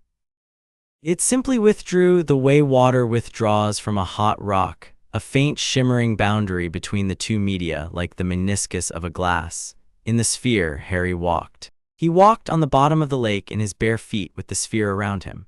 The mud was cold under his soles. The light of the surface, 2 fathoms above, came down in long pale rays through the water. To either side, the Grindylows, long-armed, knife-toothed, coiled away from the sphere with the wide-eyed embarrassment of small predators who have realized they have made an error in identification. The half-shrine, as it moved, dragged with it in its wake a small gray trail, the residue of cursed energy saturating water for a moment and then releasing. The trail looked from above like a small comet trailing through the lake. Harry passed Cedric on the way down, who saw the trail and Harry inside it and stared and then, by his Hufflepuff instinct for not stopping in the middle of a race, kept going. Harry, in the half-shrine, raised one hand in a polite small wave. Hermione was tied in the merpeople's village to a stone post in the center of a kelp grove.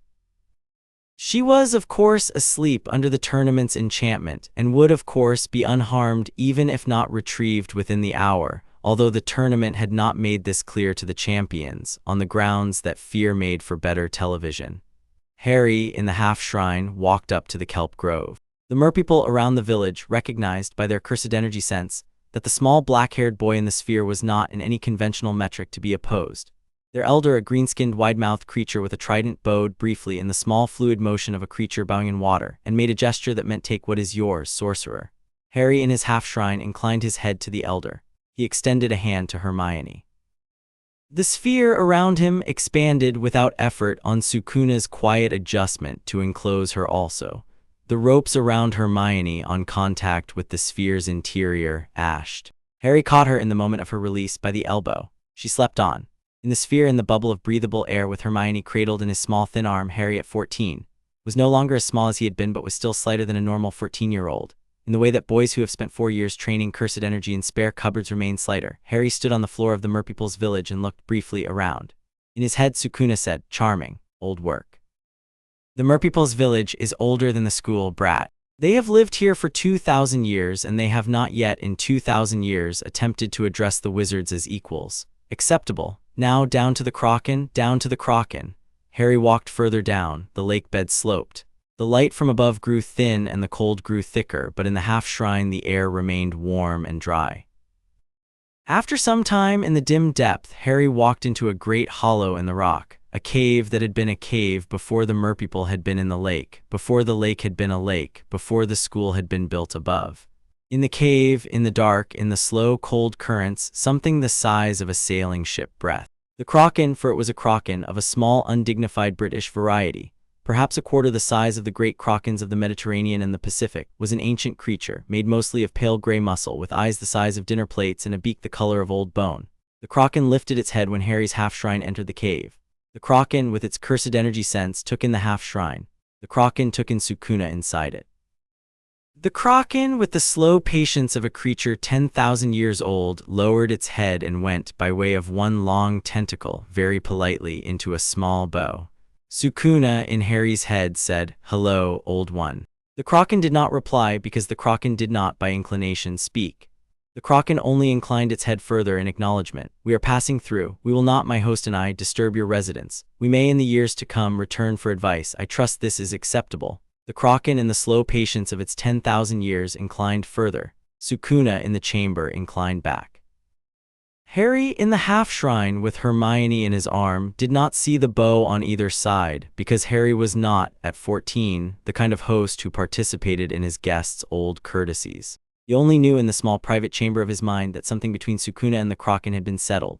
He turned, he walked back up the slope. The half-shrine around him contracted as he climbed. He passed the merpeople's village. He passed the kelp grove. He passed the Grindylows, who flinched again. He passed Cedric on the way up, who had retrieved his own hostage, a Beauxbatons girl, the sister of Fleur de Lacre, by what passed in the tournament for diversity, and was halfway to the surface.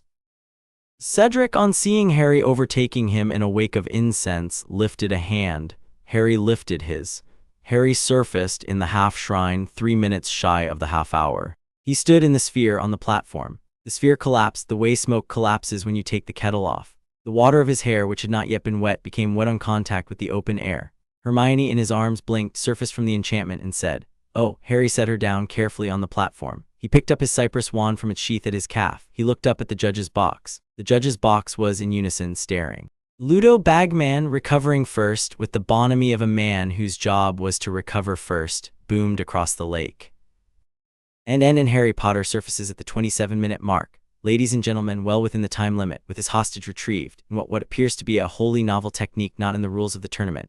But ladies and gentlemen, this is a tournament, and we are not, I think, going to quibble the judge's award. Harry on the platform did not wait for the judge's award. He took the towel a helpful Beauxbatons girl was offering. He put the towel around Hermione. He led her back to the tent. In the tent, with Hermione sitting beside him on the bench, dripping into a small puddle on the floor, Harry, in his small, calm voice, said, "I'm sorry you weren't in any actual danger, but I should have warned you. The judges thought it would surprise me. They were wrong." Hermione, with her hair plastered to her face and her teeth chattering, said, "Whatever you did in the lake, Harry, I'll tell you most of it, when we're alone. Most of it, almost all of it, the rest after the tournament. Yes, yes." Harry, in the tent, with the King of Curses in his head, with Hermione's small wet hand on his small dry wrist, made that morning a small private vow that the rest, when he told it, would be told. The third task was a maze. The maze, by the tournament's tradition, contained the cup at its center and a great many obstacles between the entrance and the cup. The champion who reached the cup first would win. The cup, in the absence of any contrary indication, was a cup. The cup in the present indication was a portkey. This Harry knew in the chamber on Sukuna's calculation by mid-May. The Wraith had been working his way back to a body all year. By the agency of one of the Death Eaters embedded in the school, Sukuna had, with his cursed energy sense, identified the man within a week as Aleister Moody, who was not Aleister Moody but was wearing Aleister Moody's face. The Wraith intended to lay hands on Harry by way of the cup, transport him to a graveyard, and use his blood, the blood of an enemy, in a ritual that would, by the Wraith's calculation, restore him to a body. The blood, Sukuna said in the chamber in mid-May, will be ours, by inheritance, of course. The blood will, on entry to the Wraith's body, carry a small piece of you, host, and since we are coterminous, a small piece of me. The Wraith, on becoming corporeal, will carry in his new body a passenger he is not aware of. We will, host, allow this. Allow it, sir, allow it. The Wraith, restored to a body, will be, for a small time, strong. He will be also, for the first time in 14 years, mortal. We will, on the graveyard, kill him in his new body before he understands the weight of the inheritance he has acquired. We will, in the same evening, retrieve the boy Diggory, who by the Wraith's planning will accompany you to the graveyard and will, by the Wraith's planning, be killed first as an inconvenience. We won't allow that, sir. Number we won't. We will, host, drop the shrine in the graveyard, the full shrine. It is, by this point in our work, fully constructed in the chamber. It needs only to be deployed. We have been waiting for the right ground. The graveyard is, all things considered, suitable ground. Open, old. Saturated already with negative emotion of low quality, which we will displace with negative emotion of considerably higher quality. Shrine in the graveyard will preserve Diggory inside it. He will stand in the eye near the idol where the technique does not act, and will dismantle the ritual, the cauldron, the bones of the Wraith's father, the Wraith's man Wormtail, and slowly and with relish the Wraith himself. Yes, sir, Diggory will in the bargain be exposed to my presence in a manifest form the way the Wizengamot was. He will know what you are, brat. He will not, however, by my judgment of his character, talk about it. Yes, sir. The tournament prize in the bargain we will accept. Yes, sir. The night of the third task was warm in late June, and the school had assembled on the stands around the maze with picnic baskets and butterbeers. The four champions, Crumb, Delacker, Diggory, Potter, stood at the edge of the maze. Bagman boomed. The cannon fired. The champions entered. The maze, by the standards of the tournament, was a great deal of hedge with a great deal of bad temper in it. There were sphinxes, there were boggarts, there were blast-ended scroots. Crumb, by mid-maze, had been put under the imperious curse by Crouchaz Moody and was attacking the other champions. Sukuna in the chamber noted the curse on him at a distance and said, dryly, cleave that off him, brat, before he hurts anyone, and Harry, 10 yards away through a hedge, performed, with a small flick of one finger, a cleave so precise that it parted the imperious curse from Crumb's mind without touching Crumb himself. Crumb, suddenly free, blinked, looked at his own raised wand in surprise, and sat down on the hedge mulch. Harry walked on. The hedges, the obstacles, the sphinxes, Harry cleaved his way through them with a level of professional disinterest that, had it been witnessed, would have generated a great deal of newspaper. It was not in the event witnessed. The hedges were too high. Cedric Diggory and Harry Potter reached the center of the maze where the cup sat on a small stone plinth at the same time. They came in from opposite directions. They stopped at the plinth. They looked at each other. Cedric, who had had a year of small mutual courtesies with Harry, said, "Together." Harry, who had calculated this exact moment 10 times in his head with Sukuna in the chamber, said, "On 3. 1, Cedric said. 2, Harry said. 3, they said together and put their hands on the cup. The cup, by its portkey enchantment, did not take them to the edge of the maze. The cup took them to a graveyard. The graveyard was old and English and tilted, and the headstones were leaning in 8 different directions, and the moon was 3/4, and the wind was warm. At the center of the graveyard, in a clear space among the headstones, stood a cauldron the size of a man on a low fire with a small twisted figure beside it. Peter Pettigrew, who had escaped in the previous summer's confusion before being delivered to the Dementors, and in Pettigrew's hands in a small black cloth bundle, the Wraith. The Wraith, as Harry and Cedric arrived, hissed, "Kill the spare." Pettigrew raised his wand. Sukuna in Harry's head said, "Now my host, the shrine, the last stone." Harry in the graveyard, with Cedric 3 feet to his right and the cauldron 12 feet ahead, and the Wraith and Pettigrew beside the cauldron, opened his arms, both of them, and laid down on his lips on Sukuna's quiet murmured incantation in the chamber, the words that he had practiced in the chamber for 2 years and had not, until that moment, spoken aloud. Domain expansion. Malevolent shrine. The graveyard ended. It did not end in the sense that the graveyard ceased to exist. It ended in the sense that the graveyard, from that moment, was no longer in the same room as the rest of England. In its place, superimposed upon it, written over it, the way a fresco is written over a wall, opened a courtyard. The courtyard was paved in old stone, worn at its edges, joined with dark moss. The headstones of the graveyard were still present, but they were dressed now in the courtyard stone, and they were the pillars of the courtyard, 4 cardinal pillars leaning slightly inward, dark stone. Above them there was no roof. There was instead a sky that was neither day nor night, a slate-gray vault stippled with cold stars, and behind the stars a slow pulsing red, the color of the inside of a closed eyelid in front of a fire. In every direction beyond the pillars there was more courtyard, the same stone, the same moss, the same sky, going on and on into a horizon that did not exist. At the center of the courtyard where the cauldron had been stood now a small low plinth, and on the plinth a stone shrine, very simple, very old, and on the front of the shrine a single carved face, calm, severe, both Sukuna's and Harry's and theirs. The face looked, on the night of its first deployment, out across the courtyard at the small figures inside the shrine. Cedric Diggory, 3 feet behind Harry, the small twisted Pettigrew 12 feet ahead, the wraith of Tom Riddle in his cloth in Pettigrew's hands, the cauldron on its low fire which had not yet had the chance to be used. And Harry registered in the slow, careful way that one registers the count after the shrine is laid. A half-dozen Death Eaters who had arrived in advance for the resurrection ritual, in their masks and their black robes, who had been hidden until that moment.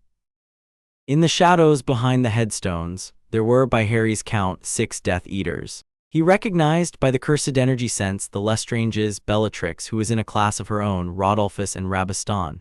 He recognized Lucius Malfoy. He recognized the Carrows. There was also, Sukuna noted in passing, a Yaxley, but the Yaxley would not, at this distance, matter. The Death Eaters in the courtyard on the manifestation of the shrine did one of 2 things.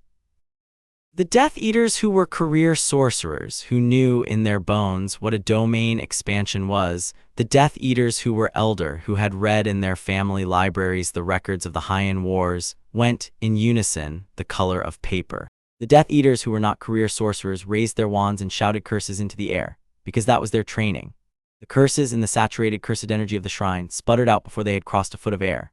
The shrine by its design was a domain in which only the techniques of its master operated. The wizarding world spells, which were a derivative form of cursed energy, were filtered in the shrine by the meniscus of Sukuna's authority into something that did not function.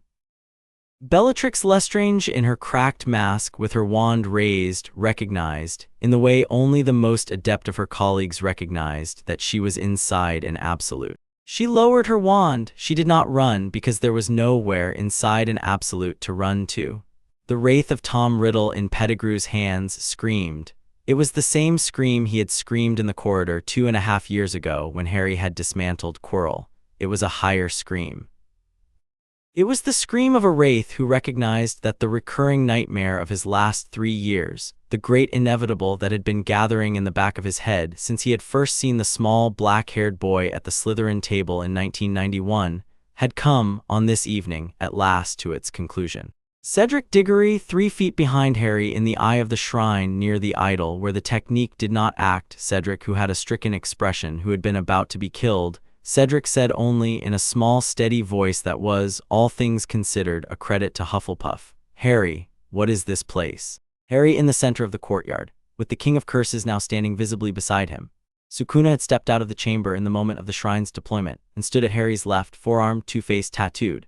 The way he had stood at the Wizengamot, the way he had been in the dome in 1986, Harry said in his small, calm voice that in the saturated cursed energy of the shrine, carried across the entire courtyard the way a king's voice carries across a hall. "This is the malevolent shrine, Cedric. It is the domain of the King of Curses. I have brought him with me since I was 6. He has waited a long time for tonight. Stand near the idol. Do not move. Anyone outside the eye of the shrine will take apart."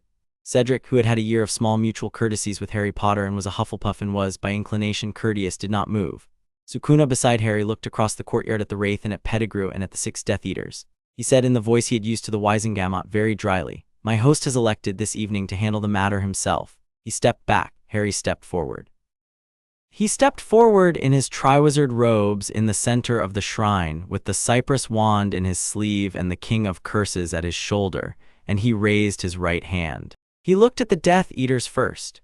He said, in the small, calm voice he had used at the foot of the stairs at Privet Drive in 1986, "I'll take you in order. Anyone who wishes to leave the field of the shrine, surrender, kneel, place your wand on the moss, will be permitted to leave alive in custody. I will not pretend to be merciful. I am offering this for my own convenience because alive prisoners are more useful than dead ones, and because I do not want to deal with 6 funerals when one will do. Anyone who does not surrender within 5 seconds, I will dismantle.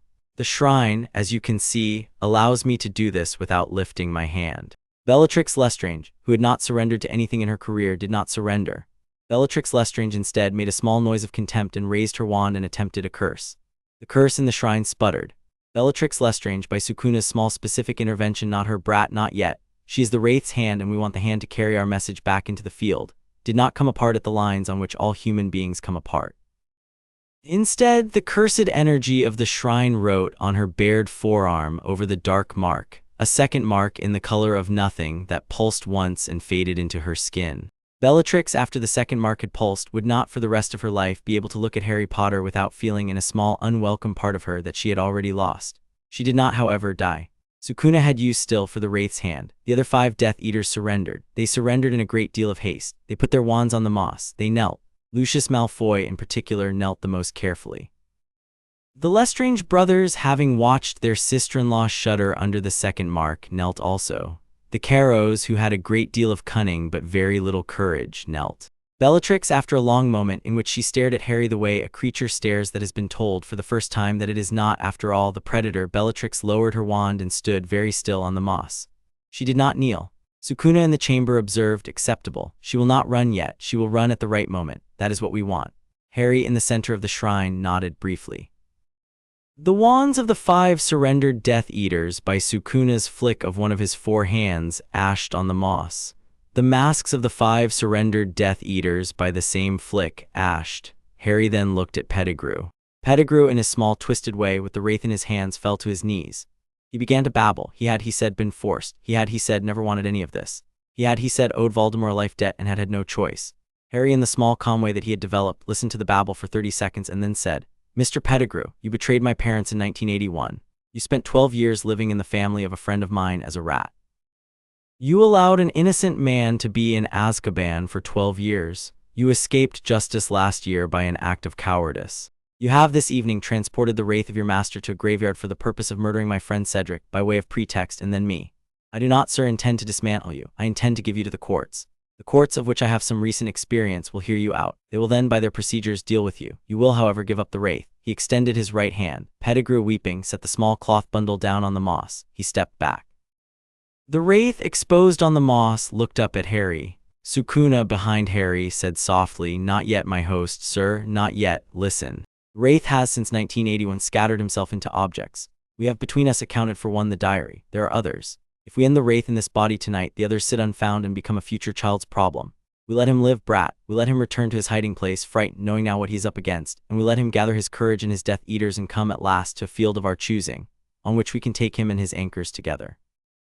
Not this graveyard, not tonight, where, sir, where he believes himself strongest. We give him the impression, by what he hears from his men, of a weakness in our defenses. We let him bring his army to Hogwarts, the Great Hall host. The next field will be the Great Hall. Yes, sir." Harry, in the small calm voice that he had been using all evening, said, "I will choose." He stepped forward. He bent down. He picked up the small cloth bundle with the wraith inside it in his small thin hand.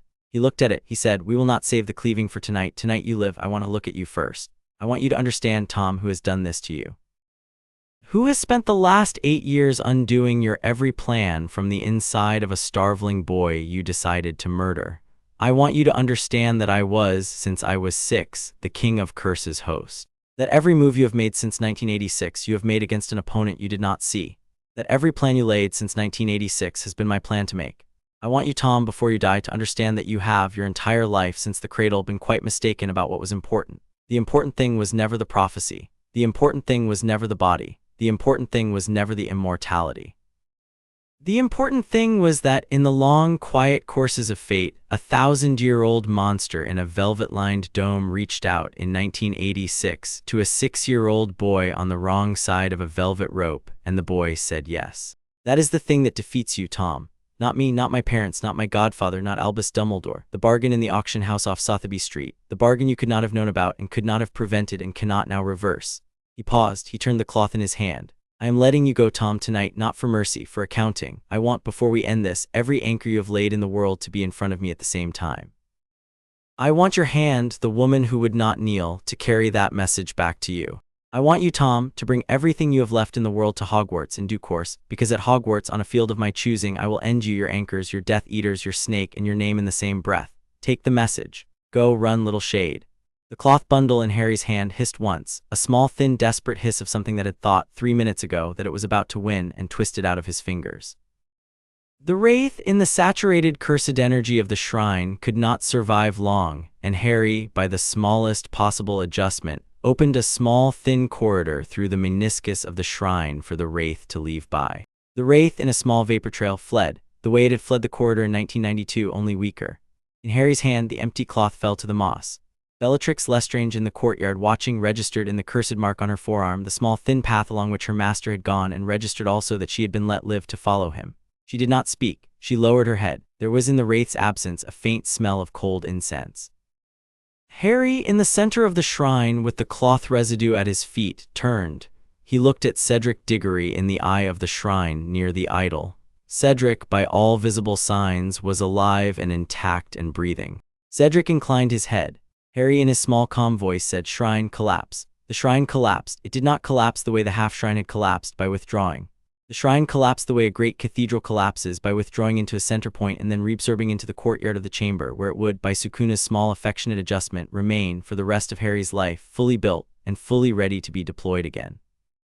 When the shrine was gone, there was in the graveyard only a cauldron knocked over on a low fire that was dying, a small twisted weeping man kneeling on the wet grass. 5 kneeling Death Eaters, wandless, their masks ashed.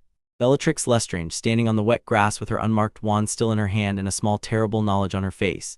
Cedric Diggory, alive, with an expression of careful processing. Harry Potter, 14, in his triwizard robes, with his cypress wand at his side, and the King of Curses in the chamber, sitting back in the chair with a kind of pleased exhalation. Harry very gently took Cedric's hand. He took the small empty cloth that had been the wraith's vessel for the record and slipped it into his pocket. He looked at Bellatrix. "Go," he said in his small, calm voice. "Carry the message. Tell him to bring everything. Tell him Hogwarts." Bellatrix Lestrange, who had not in 20 years taken an instruction from a man under 30, took the instruction. She turned. She disapparated outside the small, lingering boundary of the shrine's residue, which permitted egress for those Sukuna had marked to permit. She was in a moment gone. Harry nodded to the kneeling 5. He said, "I will return for you. Do not move.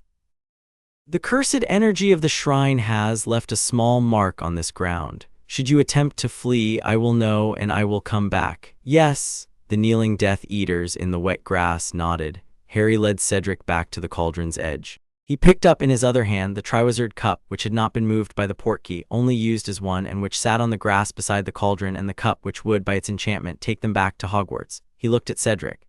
"You can tell what you've seen. They won't believe you, most of them. The ones who do will be the ones who needed to know." "Yes," Cedric in his small, steady Hufflepuff voice said. "Yes."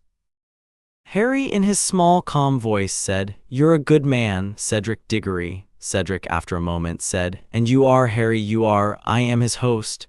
"Yes, I have been for 8 years. Yes, don't be afraid of me. I am not afraid of you, Harry." "Good." They took the cup. They appeared in the Quidditch pitch in front of the stands in the tournament's official receiving area at 1 minute past midnight. Bagman on the dais with his microphone registered them 3 seconds late.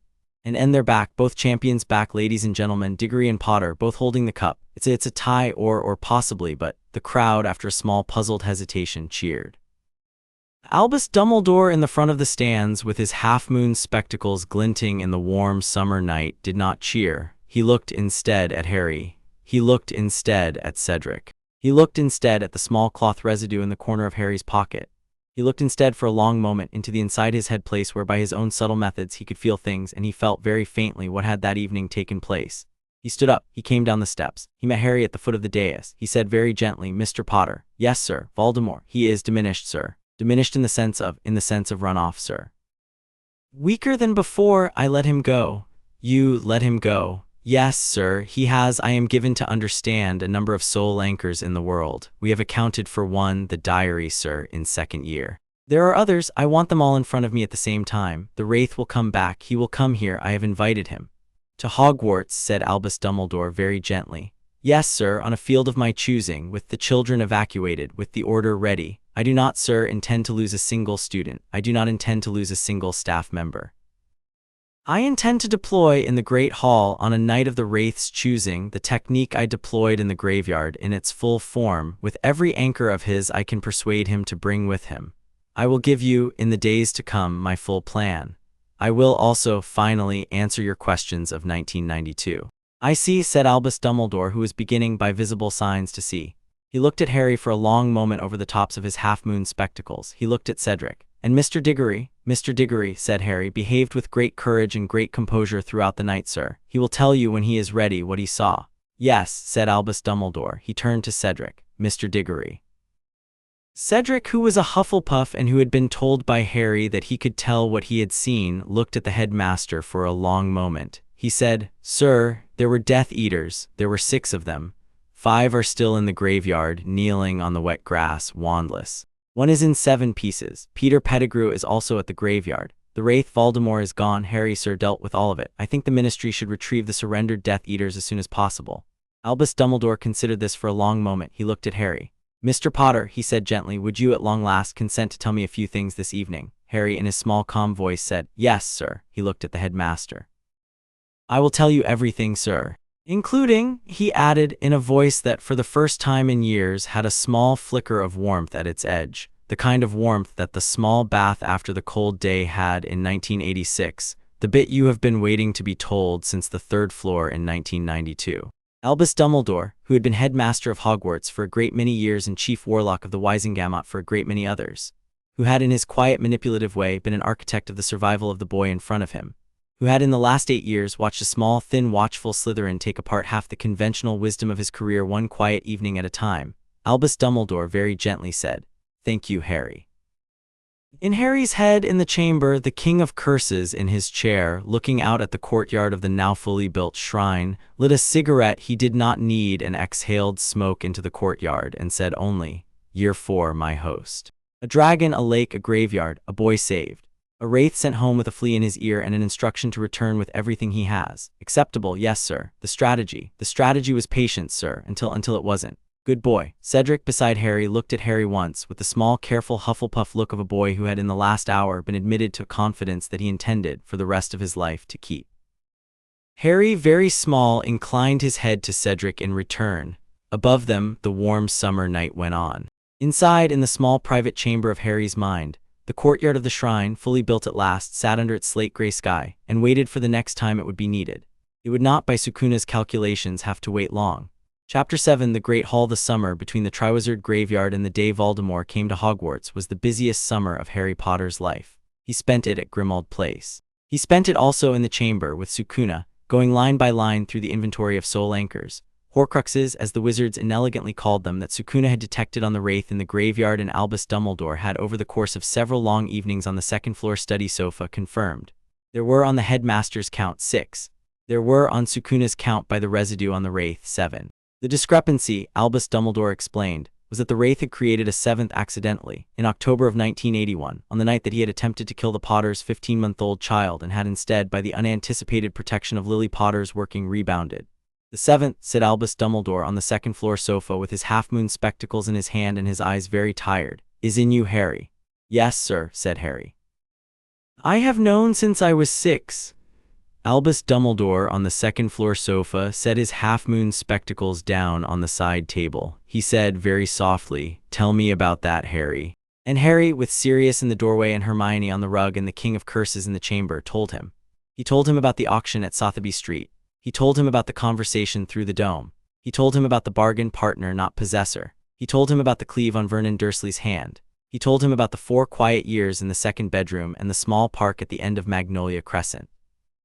He told him about the ball compressed to the size of a grain of rice. He told him about the blackthorns. He told him about dismantle. He told him about reverse cursed technique. He told him about the shrine. He told him very carefully about the 7th anchor in his scar.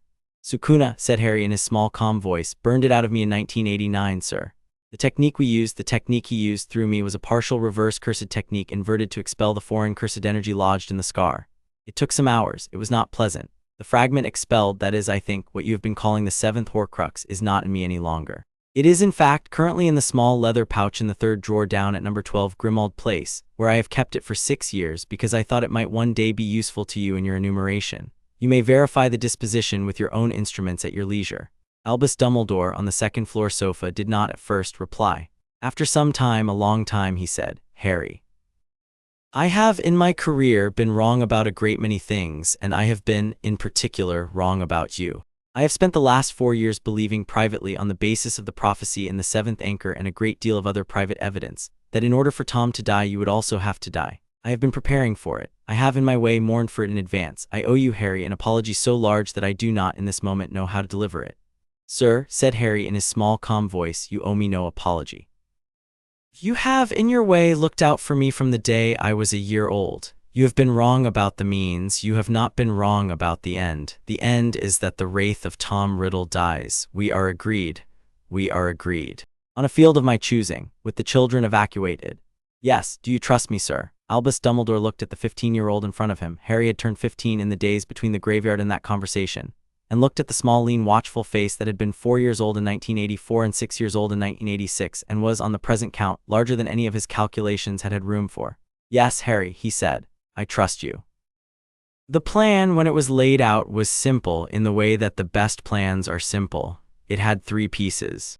The first piece, the 6 other anchors, all but the snake, were to be located and destroyed by Albus Dumbledore, Sirius Black, Hermione Granger, Theodore Nott, and Bill Weasley over the next 10 months, using a variety of methods that on Sukuna's review were acceptable. The cup, the locket, the diadem, the ring, the diary which was already gone, the Potterscar fragment which was already gone. By the time the Wraith came to Hogwarts, all that would remain of his anchoring in the world would be the snake, Nagini, and his own current body. The second piece, the Wraith would be permitted, that is, encouraged to acquire a body. Pettigrew, by way of escape from the graveyard, would be permitted to limp back to him. Bellatrix Lestrange, by Sukuna's mark on her forearm, would be permitted to find new Death Eaters and rebuild the army. The Wraith would, over the next 10 months, work undisturbed on a resurrection ritual that did not require Harry's blood. There were inferior versions on the basis of any enemy's blood, and would, by Easter of Harry's 5th year, have what passed in his world for a body. The body, by Sukuna's calculation, would be physically weak but magically powerful, and would, by the Wraith's vanity, be presentable. The third piece, the Wraith with his army, would be permitted to launch an assault on Hogwarts. The Ministry, by way of the careful planting of certain rumors by Theodore Nott via certain Slytherin parents, would be told over the autumn that the school's defenses were, at long last, weakening. The Wraith would believe this. The Wraith would gather his army and would come, by the spring of 1995, to the gates of Hogwarts. The Great Hall where Albus Dumbledore would, by long prearrangement, have caused the Wraith to be told that Harry would be the field. The Great Hall, in the actual event, would be empty of children. The Great Hall in the actual event would contain only Harry Potter, 15, in his Slytherin robes, with his cypress wand in his sleeve and the King of Curses in his head, and by the Wraith's intelligence no one else. The Order of the Phoenix, the staff, the older students, and the various other interested parties would be elsewhere, prepared for the eventuality that the plan would, in its execution, require revision. The plan and the event did not require revision. The night the Wraith came to Hogwarts was the 5th of May, 1995, which was a Friday. The weather had been, throughout that week, unseasonably warm. By the late afternoon of the 5th, every child below 6th year had been evacuated by various ruses to safe houses arranged by the Order. The 6th and 7th years had been evacuated also, with the exception of a small group, Cedric Diggory, who had insisted, Theodore Nott, Hermione Granger, a few quiet Ravenclaws who had asked, who had been positioned with appropriate cover in the upper galleries of the hall, outside the radius of the planned shrine. The teachers had been evacuated, with the exception of Albus Dumbledore in his office watching by means of his instruments, Minerva McGonagall at the door of the hall in case the Wraith's intelligence about it being empty was second-guessed, and Severus Snape, who had over the autumn played the role of the Wraith's informant inside the school, and who would on the night of the assault deliver the Wraith to the hall personally. At 8 in the evening the Wraith came. He came in his new body, which was tall and very pale and bald, and had the eyes of a man who had been to the back alley of mortality and returned with a grudge. He came at the head of an army that Bellatrix had assembled, perhaps 40 Death Eaters, perhaps 2 giants, perhaps a small troop of Dementors and a few werewolves of the season. And the army went up the long causeway from the gate to the front doors of the castle in the warm spring evening with their wands raised and their masks on and their black robes flapping. Severus Snape at the gate opened the gate. He bowed very low to the Wraith. He said in his expressionless voice, "Master." The Wraith in his new body with the snake Nagini coiled around his shoulders said, "Where is the boy?" "In the Great Hall, Master, alone. He believes the headmaster to be in the dungeons. He has, on my information, been waiting. Take me to him." Severus Snape, who had over the autumn become a more reliable double agent than Albus Dumbledore had any right to hope, led the Wraith and his army up the causeway into the entrance hall past the staircases and to the great oak doors of the Great Hall. He pushed the doors open. He stepped aside. Inside the Great Hall, the 4 longhouse tables had been pushed back against the walls. The benches had been stacked. The candles in the bewitched air above had been dimmed. The ceiling, the bewitched ceiling that showed the sky, showed on the 5th of May, a clear sky stippled with cold stars 3 days before the new moon. At the far end of the Great Hall, on the dais where the staff table normally stood, on a small low stool that Albus Dumbledore had in the morning conjured for him, sat Harry Potter, 15. He sat with his hands folded in his lap. He sat with his cypress wand on the floor beside the stool. He sat in his Slytherin robes. He sat very still. He was breathing 3 in, 1 held, 5 out. The Wraith, on the threshold of the Great Hall, with his army behind him, looked across the long room at the small, lean figure on the stool, and the Wraith of Tom Riddle in his new body did something he had not done since he was 12 years old. He hesitated. In his head, the snake Nagini hissed. In his head, Bellatrix behind him, the second mark on her forearm pulsing, hissed. In his head, his own decades of fear of death, the same decades that had built 6 anchors and earned him a Wraith's life, hissed. He stepped through the doorway. His army stepped after him into the Great Hall like water following the level of its banks. Death Eater after Death Eater in his mask with his wand came through the great oak doors and into the long high room. The 2 giants, ducking, came after.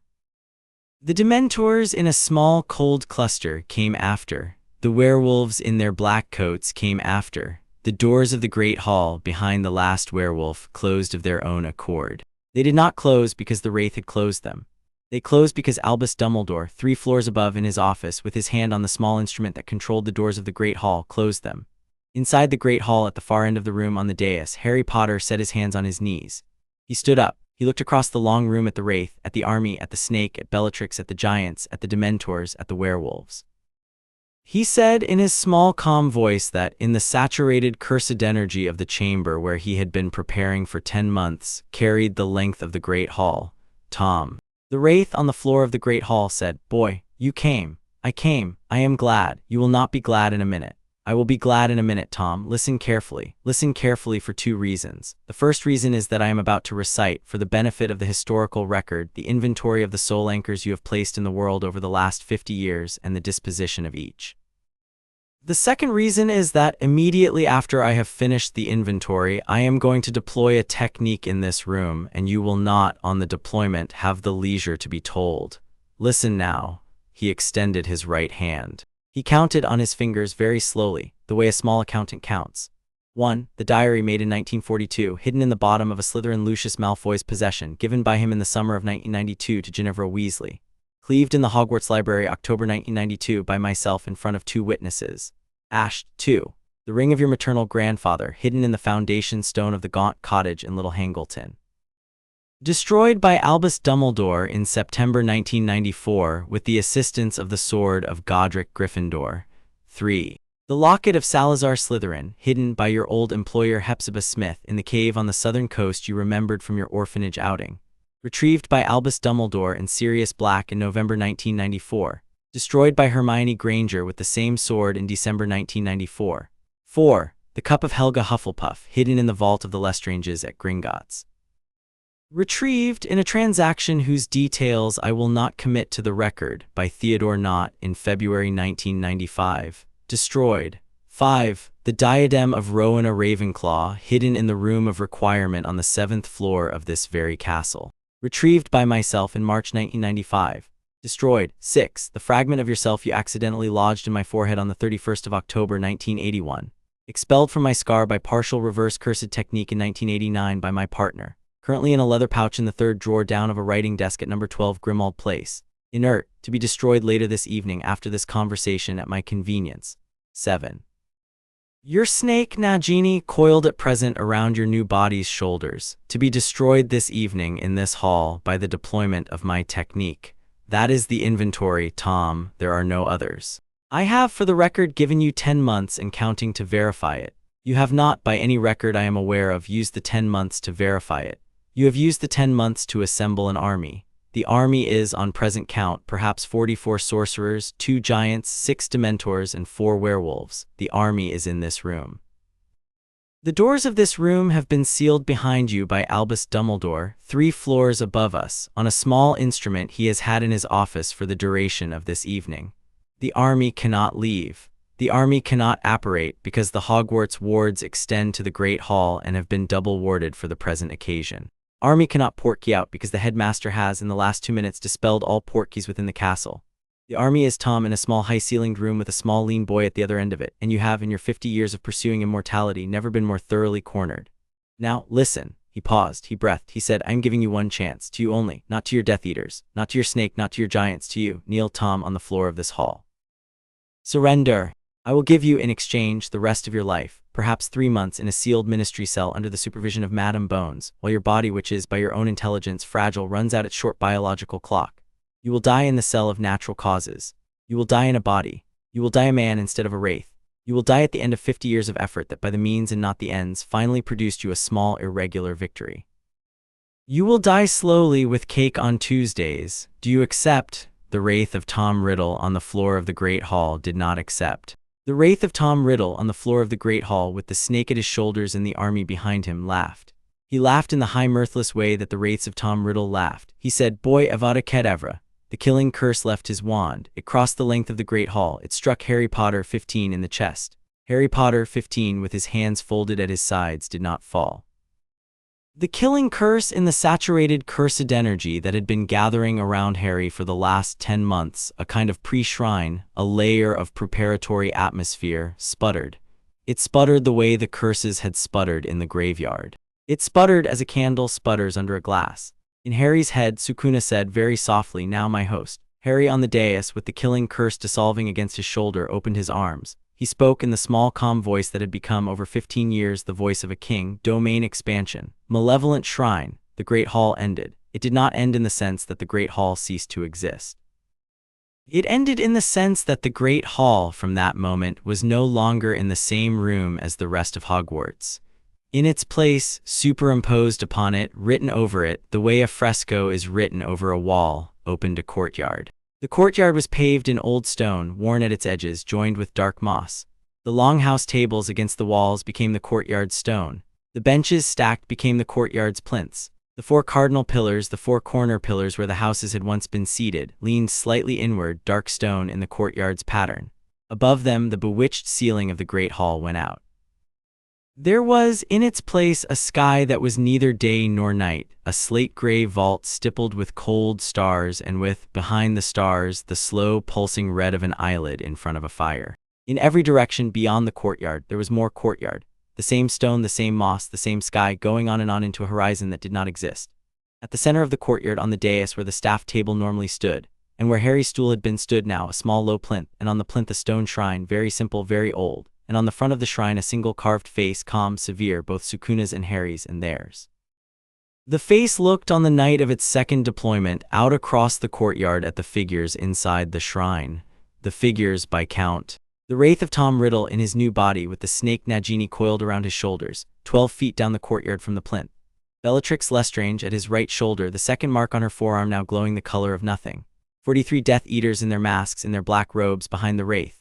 2 mountain giants ducking under the slate sky. 6 Dementors in their pale floating cluster near the wall that had been a wall. 4 werewolves in their black coats against the western pillar. Severus Snape, just inside the great oak doors that were no longer doors but were 2 leaning slabs of dark stone, with the small calm watchful face of a man who had spent 20 years preparing to see this and who was, on the whole, content. The wraith of Tom Riddle in the center of the courtyard looked up at the slate sky and recognized in the small twisted intelligence that had once been Tom Riddle that he was inside an absolute. He attempted a curse. The curse in the saturated cursed energy of the shrine sputtered. He attempted another curse. It sputtered. He attempted Avada Kedavra. The killing curse on leaving his wand did not travel a foot. Killing curse on leaving his wand was, by the meniscus of the shrine, peeled apart into its constituent intent, and the constituent intent was reabsorbed into the moss. The wraith of Tom Riddle in the center of the courtyard lowered his wand. In Harry's head, very softly, Sukuna said, Cleave them all, my host. Harry on the plinth beside the idol with his hands folded in front of him said in his small calm voice, I will choose. He turned to the army. He looked at them. He took his time. The shrine, by its construction, did not require haste. The shrine, by its construction, would continue in the slow, patient courtyard fashion to operate for as long as Harry chose to let it. The 43 Death Eaters in their masks, in their black robes, stood very still, the way creatures stand who have understood in their bones that running is not, on the present field, an option. Harry said, "By name if I can, where I can't, by position." He extended his right hand. He pointed at the man on the wraith's far left, a small thin man in a Death Eater mask, who, on Sukuna's quick check of the cursed energy reading, was a man called Avery, who had been at the graveyard in the previous summer and had been on the kneeling list and had broken his parole. "Dismantle," Harry said in his head, and one black-on-black line of the cleanest kind ran across the courtyard. Avery came apart at the lines on which men come apart. Avery fell. The Death Eater beside him, Macnair the Advocate, who had returned to the army after his disastrous Wisengamot afternoon, Harry looked at briefly and said in his small, calm voice, "Mr. Macnair, I remember you. Dismantle." Macnair came apart. The Death Eater beside Macnair was Yaxley. Harry, on Sukuna's quick whisper, paused at Yaxley. This one host gave information to Theodore over the winter. Without his knowledge that he was giving it, he is, in the long view, a useful instrument, and Bones will, with our recommendation, recruit him after this is over. Spare him. Harry, in his small, calm voice, said, "Mr. Yaxley, kneel. Surrender, you will live." Yaxley in his Death Eater mask did not pause. Yaxley knelt. Harry, with a small flick of his finger, asked Yaxley's wand, his mask, and the dark mark on his forearm. Yaxley remained on his knees. Harry continued. He went down the line of Death Eaters one by one. He spoke each name where he could. He dismantled methodically, surgically, in the slow, patient courtyard fashion of a king attending to business, those whose records he had reviewed and found beyond reform. He spared by ash, by kneel, by surrender, those whose records he had reviewed and found that there was, on present evidence, a redeemable purpose to be served by their continued breathing. The Carrows who had begged in the graveyard Harry dismantled, on the grounds that they had, in the intervening 10 months, organized a small private massacre in a Muggle village, and had not, by the standards of their parole, been redeemable. The Lestrange brothers Harry dismantled, on the grounds that the Longbottoms and St. Mungos had, by Hermione's research, been 10 years comatose because of them. Lucius Malfoy, who had been at the graveyard Harry paused at. "Sir," Harry asked Sukuna in the chamber. "Spare him, host. His son is the pale-haired boy we have, in 3 years, slowly turned into something other than his father. The son's redemption is in progress. The father's death would undo it." "Mr. Malfoy," said Harry in his small, calm voice, "kneel, surrender. Your son will not, by my hand, know what his father did." Lucius Malfoy in his Death Eater mask knelt. Harry asked his wand, his mask, his dark mark, and his cane.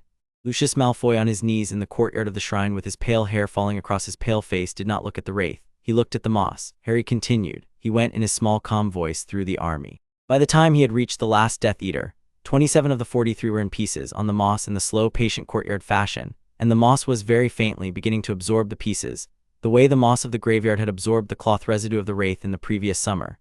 16 of the 43 were on their knees, wandless, masks ashed, marks ashed, looking at the moss. Harry, having finished the human Death Eaters, turned to the giants.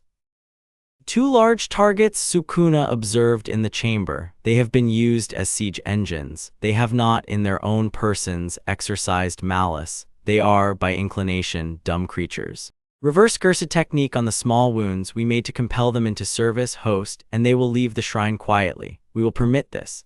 Harry extended his hand. He performed on the 2 giants in the same breath a small healing, the lengths of cursed energy he had practiced in the summer in the chamber on the small wounds that compulsion spells leave at the base of the skull. The 2 giants, with the compulsion removed, blinked, looked around the courtyard with the slow, stupid relief of large creatures who had not, in their own choosing, been there, and lay down on the moss, and the moss accommodated them. Harry turned to the Dementors. "Pests," said Sukuna in the chamber. "Mobile curses with manners. The shrine, my host, is not in their interest. They will dissipate in their own time if you simply look at them." Harry looked at the Dementors. The Dementors, in the saturated cursed energy of the shrine, dissipated. They did not flee, they did not scream, they did not protest. They were unmade, the way smoke is unmade in a sufficient breeze, into the constituent grey nothing of which they had been made, which the moss of the shrine, in its courtyard fashion, breathed in and exhaled out into the long horizon. Harry turned to the werewolves.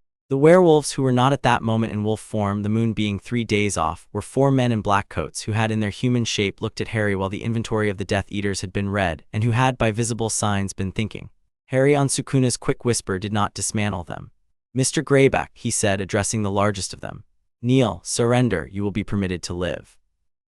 You will be permitted in the cell to which you will go to receive wolfsbane on the nights of the full moon. You will not, by my hand, infect another child. If you ever, by your own hand, infect another child, I will know and I will come back. Yes. Fenrir Greyback, who had in his career eaten a great many children, looked at Harry for a long moment with eyes that were, even in human shape, not entirely human. He weighed the offer. He weighed the alternative. He knelt. The other three werewolves knelt also. Harry turned to Bellatrix Lestrange. Bellatrix, with the second mark on her forearm now pulsing in time with the shrine, had not moved. She had watched the inventory of the Death Eaters. She had watched the Lestrange brothers in pieces on the moss. She had watched the wraith beside her attempt 3 curses and fail at all 3. She had watched her army end. She said in the cracked, sweet voice that was hers, "You want me to kneel, boy?" "No," said Harry in his small, calm voice. "I do not want you to kneel." "You want me dead, then?" "Number, I do not want you dead. What do you want?" "I want you to leave. The mark on your arm, Mrs. Lestrange, was put there for a purpose. The purpose was to ensure that, when I sent you last summer back to your master to deliver a message, you would do so. You did. You delivered the message faithfully. You brought the army he commanded you to bring. You did your parts. You are, on the present account, a useful tool that I have not, in the cleaving, broken. I want you to leave the shrine. I want you to leave the country. I want you to go to a small farm in the Pyrenees. The headmaster has, on my recommendation, already secured one for you. And to live in disguise in the small private way of a woman who is, on Britain's records, presumed dead. I want you, Mrs. Lestrange, to spend the rest of your life painting watercolors of goats. Do you accept?" Bellatrix Lestrange, in the courtyard of the shrine, who had not in 20 years contemplated watercolors of goats, looked at Harry for a long moment. She laughed in the high, cracked, sweet way that Bellatrix Lestrange laughed, and the laugh in the courtyard of the shrine was, for the first time in her life, not aimed at anyone. It was the laugh of a woman who had recognized, in the present scenario, that the universe had a sense of humor she had not previously credited. She inclined her head. "Yes." Harry, with a small flick of his finger, asked her wand, her mask, her cloak, her shoes. He nodded to her. He nodded to the small slit in the meniscus of the shrine, the same kind of slit he had opened in the graveyard for the wraith's escape, that he opened, by the smallest possible adjustment, for her. Bellatrix Lestrange, in her bare feet, in her shift, with her mark glowing on her forearm, walked out of the great hall. She was, by morning, on a train. She was, by Tuesday, on a small farm in the Pyrenees. She lived in the event for another 41 years. She painted in the event 1,500 watercolors of goats. None of them was sold during her lifetime. All of them were on her death, found in a stack in her parlor, and were, by the heir she had not known she had, exhibited and collected. The Tate in our own time has 11. In the center of the courtyard, the wraith of Tom Riddle stood alone. He stood with the snake Nagini coiled around his shoulders. He stood with the wand in his hand. He stood with the body that had taken him, by ritual, 10 months to acquire. He had watched, in the long, quiet, patient, surgical fashion of the shrine, his army dismantled, surrendered, ashed, or sent home. He had seen by visible signs what was coming for him. He said, "Boy, Tom, you are older than I had been led to believe. I am, in some sense, very much older than I look. I have been sharing this body since I was 6 with a 1,000-year-old monster. Time with a partner of that vintage moves differently. I had heard the reports from the graveyard. I had disbelieved. You should have believed them. Yes." The wraith, in his new body, with the snake Nagini coiled around his shoulders, looked up at the slate sky of the shrine. He looked at the cold stars. He looked at the slow, pulsing red behind them. He said in a small voice that was not the high, mirthless voice of his curses, but the small voice of Tom Riddle, the orphan, who had not used his small voice since he had been 12. "Why this? Why this technique? Why this display?" Harry, on the plinth beside the idol, with his hands folded, considered the question. He said in his small, calm voice, "Because, Tom. Because when I was 6, in the auction house off Sotheby Street, I was given a choice. The choice was to be small forever in a cupboard under a staircase in a house in Surrey, or to be a partner to a thing that had been bored in a velvet-lined dome for 900 years. I chose the partner. I have, in the 8 years since, learned everything he had to teach me. I have learned with him the highest technique of his art, and the second highest, and the third. I have learned with him how to take a thing apart along the lines on which it comes apart. I have also, and this is the part you would not, in your 50 years, understand, learned to choose. He, in our partnership, never took my will. I, in our partnership, never took his name. We have instead, in the small private chamber of my mind, been, in our own small dry fashion, in love. This, what you're seeing, Tom, is not a display. This is the natural completion of an art. The malevolent shrine, deployed at its full extent in the Great Hall of Hogwarts on the 5th of May, 1995, is what I have been preparing for since I was 6. It is, in a sense, my final examination. It is also, for you, the small theatrical courtesy of being killed by a craftsman in a room he built with a technique he is, by present standards, the only living practitioner of. You should, on balance, appreciate it. I have not in 50 years of your career seen you killed by anything more interesting than a single rebounding spell. You will be in this hour killed by something better than that. Take it, Tom, as a small parting gift from a colleague. The wraith of Tom Riddle in the center of the courtyard, who had been listening, did in the small twisted intelligence that had once been Tom Riddle appreciate it. He inclined his head. He said, "Then please, snake first." Harry, who had been on the point of taking the snake first, paused at the small, unexpected piece of courtesy from across the field. He looked at the wraith. He inclined his head. He extended his right hand. He pointed at the snake. Dismantle. The snake Nagini came apart in the slow, patient courtyard fashion into the pieces on which serpents come apart. The pieces fell to the moss. The moss, in the slow, patient courtyard fashion, absorbed them. Of the seventh soul anchor in the form of the snake, there was, in a moment, nothing. The wraith of Tom Riddle, alone in his new body in the center of the courtyard, with no anchor, no body of his own, no Death Eaters, no army, no snake, no Horcrux, no Bellatrix at his shoulder, was for the first time in his 50-year career mortal. He looked at Harry. He said, "Boy, I had meant to be immortal. I know, Tom, it is, in retrospect, a very stupid ambition. It is. I am sorry about your parents. I know, it would have made no difference. You would still have done this. Probably. Yes, well." The wraith of Tom Riddle, alone in the center of the courtyard of the shrine, lifted his chin. He squared his shoulders the way a man squares his shoulders who has, in the long view, lost. He said, "Cleave." Harry, on the plinth beside the idol, with his hands folded, with the King of Curses at his shoulder, with the courtyard around him in the slow, patient courtyard fashion of a domain that was, by then, fully his, Harry said in his small, calm voice, "Cleave." One line. The wraith of Tom Riddle in the center of the courtyard came apart along the single line on which men in the end come apart. The two halves fell to the moss. The moss in the slow, patient courtyard fashion accepted them. The body in the moss ashed. The cursed residue of the wraith in the moss ashed. The small dark thread of what had been for 50 years the soul of Tom Marvolo Riddle, the small dark thread of the small twisted intelligence, was in the courtyard exhaled. Tom Riddle died.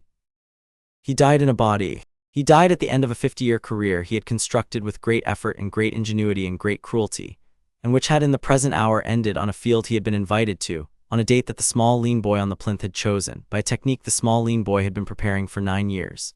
He died in the end of his own ambition. The shrine, in the long, quiet courtyard fashion, did not collapse immediately. It stood for some minutes with the 16 kneeling Death Eaters in the moss, with Yaxley alone among them, not in the kneeling by fear posture, with the 4 kneeling werewolves and the 2 lying down giants and the pale residue of the dissipated dementors and the small dark stain in the moss where the wraith had been. Harry on the plinth beside the idol, with his hands folded, breath 3 in, 1 held, 5 out. In his head in the chamber, the King of Curses stood up. He walked in the chamber to the window of the chamber. He looked out at the courtyard. He said, "You did not surrender. No, sir, you did not surrender, host. Not in the graveyard, not tonight. Not at any moment in the last 9 years. No, sir, I am." There was in the chamber a long pause. Sukuna, who had not in 900 years found the word for what he was, looked with all of his eyes, the front face and the back face, at his host.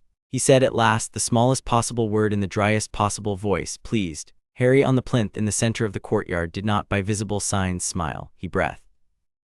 He said in the small, calm voice that had become, over 15 years, the voice of a king, "We will continue, partner." Sukuna, in the chamber with his back to Harry, looking out at the courtyard of the shrine, inclined his head. He said only, "Yes." The shrine collapsed. It collapsed in the slow, contented way that the shrine, by its construction, collapsed when its business was done. The courtyard withdrew into the center point of the plinth. The plinth withdrew into Harry. The slate sky, with its cold stars and its slow, pulsing red, withdrew into Harry. The pillars, the moss, the small private absolutes, all withdrew in the slow, patient courtyard fashion into the small private chamber of Harry's mind, where they would, for the rest of Harry's life, remain, fully built, fully ready to be deployed again. The great hall, when the shrine was gone, was on the surface a great hall. The 4 house tables against the walls. Benches stacked. The candles in the bewitched air above dim. The bewitched ceiling showing the clear sky stippled with cold stars 3 days before the new moon. On the floor of the great hall, 27 dismantled Death Eaters in pieces in their black robes, the moss of the shrine having retreated, the floor of the hall having reasserted itself. 16 surrendered Death Eaters on their knees, wandless masks ashed. 4 surrendered werewolves on their knees. 2 compulsion-cleared giants lying down peaceably. A small ash stain on the stone where the snake Nagini had been. A small dark stain on the stone where Tom Riddle had been. A small, lean 15-year-old in Slytherin robes, on a small, low stool, with his cypress wand on the floor beside him and his hands folded in his lap. At the door, Severus Snape, with the small, calm look of a man whose 20 years of work had on the present evening completed. In the gallery on the upper level, Cedric Diggory and Theodore Nott and Hermione Granger and 3 quiet Ravenclaws looking down. 3 floors above, in his office, Albus Dumbledore, with his hand on the small instrument that controlled the doors of the Great Hall, with his half-moon spectacles fogged from a small, unwizardly tear that had collected at the corner of his left eye, releasing the doors. The doors of the Great Hall on Dumbledore's release opened. Minerva McGonagall on the threshold in tartan and tweed came in. She saw the room, she saw the dismantled, she saw the kneeling, she saw the small, lean 15-year-old on the stool. She crossed the room. She knelt, and this Minerva McGonagall did not in her career do at the foot of the stool. She put a hand on Harry's shoulder. "Mr. Potter," she said in a voice that for the first time in Harry's experience was not the voice of a professor of transfiguration. "Are you quite all right?" Harry, on the stool in his Slytherin robes with the King of Curses in his head, said in his small, calm voice. "Yes, Professor." You really are?" "Yes, Professor." "Harry, yes, Professor." She did not in the event finish the sentence. She only put her hand very firmly on his shoulder and squeezed once and stood up. The Order of the Phoenix on Albus Dumbledore's signal came in. Madame Bones from the Ministry came in. The headmaster himself on the flew from his office to the hall came in. The kneeling were taken into custody. The dismantled were accounted for by name by Madame Bones with a quill in her hand and the kind of professional composure she had not had to use in 20 years. The giants were led away by the relevant department. The werewolves were taken to their cells. Cedric Diggory in the gallery came down the stairs, and Hermione Granger and Theodore Nott came with him. The 4 of them, Harry, Hermione, Theodore, Cedric, stood at the foot of the dais. Cedric, who had been the only one to see the graveyard, said quietly, all of them. And Tom, you let him die a man in the end." "I let him?" he asked. "That was kind, Harry. It was proper." Cedric, in his Hufflepuff way, nodded. Hermione, beside Harry, with her hand on his sleeve. Hermione had by the time of the 5th of May been told everything 3 months earlier on a long evening at Grimmauld Place, and had not on the telling run screaming as Harry had once half feared, but had only in her small, careful Hermione way sat on the sofa with her hands folded in her lap and said, "All right, Harry." "All right," Hermione said. "You will after this sleep for a week." "I will after this sleep for a week." "Good." Theodore, on Harry's other side, said only, "Acceptable." In the small hours of the morning, after the bodies had been taken and the kneeling had been taken and the hall had been swept, after the staff had been thanked and the order debriefed and the gallery cleared and the headmaster very gently had embraced Harry, for the first time in 15 years at the foot of the dais, after the dais had been pushed back into its proper place and the candles had been relit by the elves and the bewitched ceiling had been left to the slow, patient courtyard fashion of the dawn, Harry Potter, 15, in his Slytherin robes, walked, alone, up the long staircase to the 7th floor of the castle. He walked along the corridor. He went into an empty classroom. He sat on the windowsill. He looked out across the lake. The lake in the small hours of the morning of the 6th of May was still. The water of the Black Lake was very dark. Somewhere in the depth of the lake, where the kraken lived in its old hollow in the rock, an old creature, 10,000 years old, with eyes the size of dinner plates, opened one eye. It looked in the slow, patient courtyard fashion of its acquaintance with the King of Curses, up toward the windowsill on the 7th floor. It inclined its head. In Harry's head, the King of Curses in the chamber in the chair, looked out at the lake through the window of the chamber and inclined his head in return. Harry on the windowsill did not see the bow on either side. Harry only sat, Harry only breathed. After a long time, in the very small voice he had not used in years, the voice of the boy on the bench at the auction house off Sotheby Street in 1986, Harry said inside his head to the King of Curses in the chamber, "Sir, are you still bored?"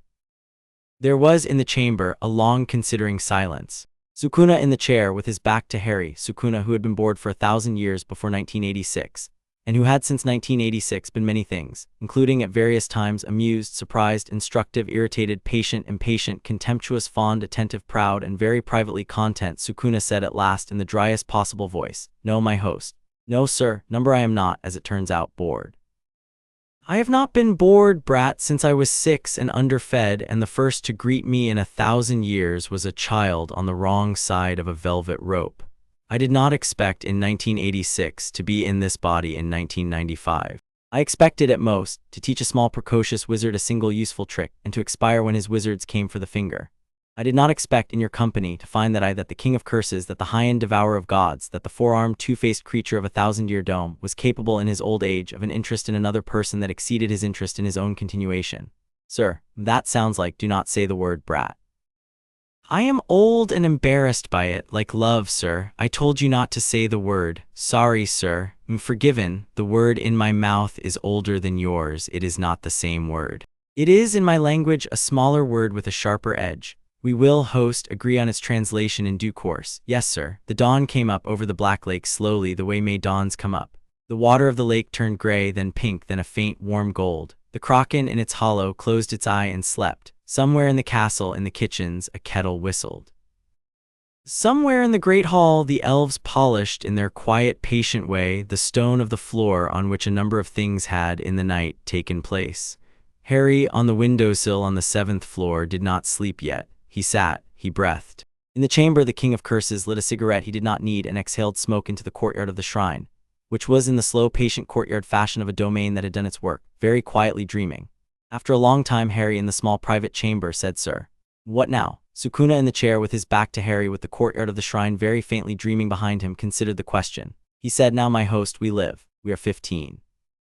We have, by the conventional standards of your species, 50 or 60 years of useful function left in this body, possibly more if we maintain it well, which we will. We have in the chamber a fully constructed shrine, which we will deploy once or twice a decade in defense of the matters that interest us, and which will, in the meantime, sit and dream. We have in the world a small handful of people we have chosen, the girl, the knot, the Hufflepuff, the godfather, the headmaster while he lasts, the ant, the half-giant. We have in the world a great deal of unfinished business, a goblin relation in want of mending, a ministry in want of reform, a school in want of saner curricula, a series of cursed energy reservoirs around the country that, on present trends, will produce in the next decade jujutsu sorcerers we should perhaps locate and instruct. We have host, we have a country, and in the long view a world. We have work. Yes, sir, we do not by inclination retire. The strategy was patience. The patience has by its arc produced a position. The position is one of considerable advantage. We will, host, use the position. We will, brat, in our slow, patient way, make the world less small. Yes, sir, until, sir. Good boy. Outside, the sun came up over the black lake. Inside, in the small private chamber of Harry Potter's mind, behind his eyes, the king of curses lay down in the chair drowsily with great satisfaction, and exhaled smoke into a courtyard that, by the slow, patient courtyard fashion of a domain that had at last done its first proper work, was for a small private moment in the small private chamber of a 15-year-old boy who was, in a different sense, also a king, at peace. The bargain held. It would, for the rest of Harry Potter's long, strange, and remarkably uncoveted life, continue to hold. The strategy until the end would be patience, until it wasn't. And when it wasn't, the king of curses and his host, in the small private chamber of a single skull, in the slow, patient courtyard fashion that had, by the year 1995, become the only fashion they knew, would, together, partner not possessor, host not vessel, boy not small, choose. And in the choosing, as in the bargain, neither would surrender. The end.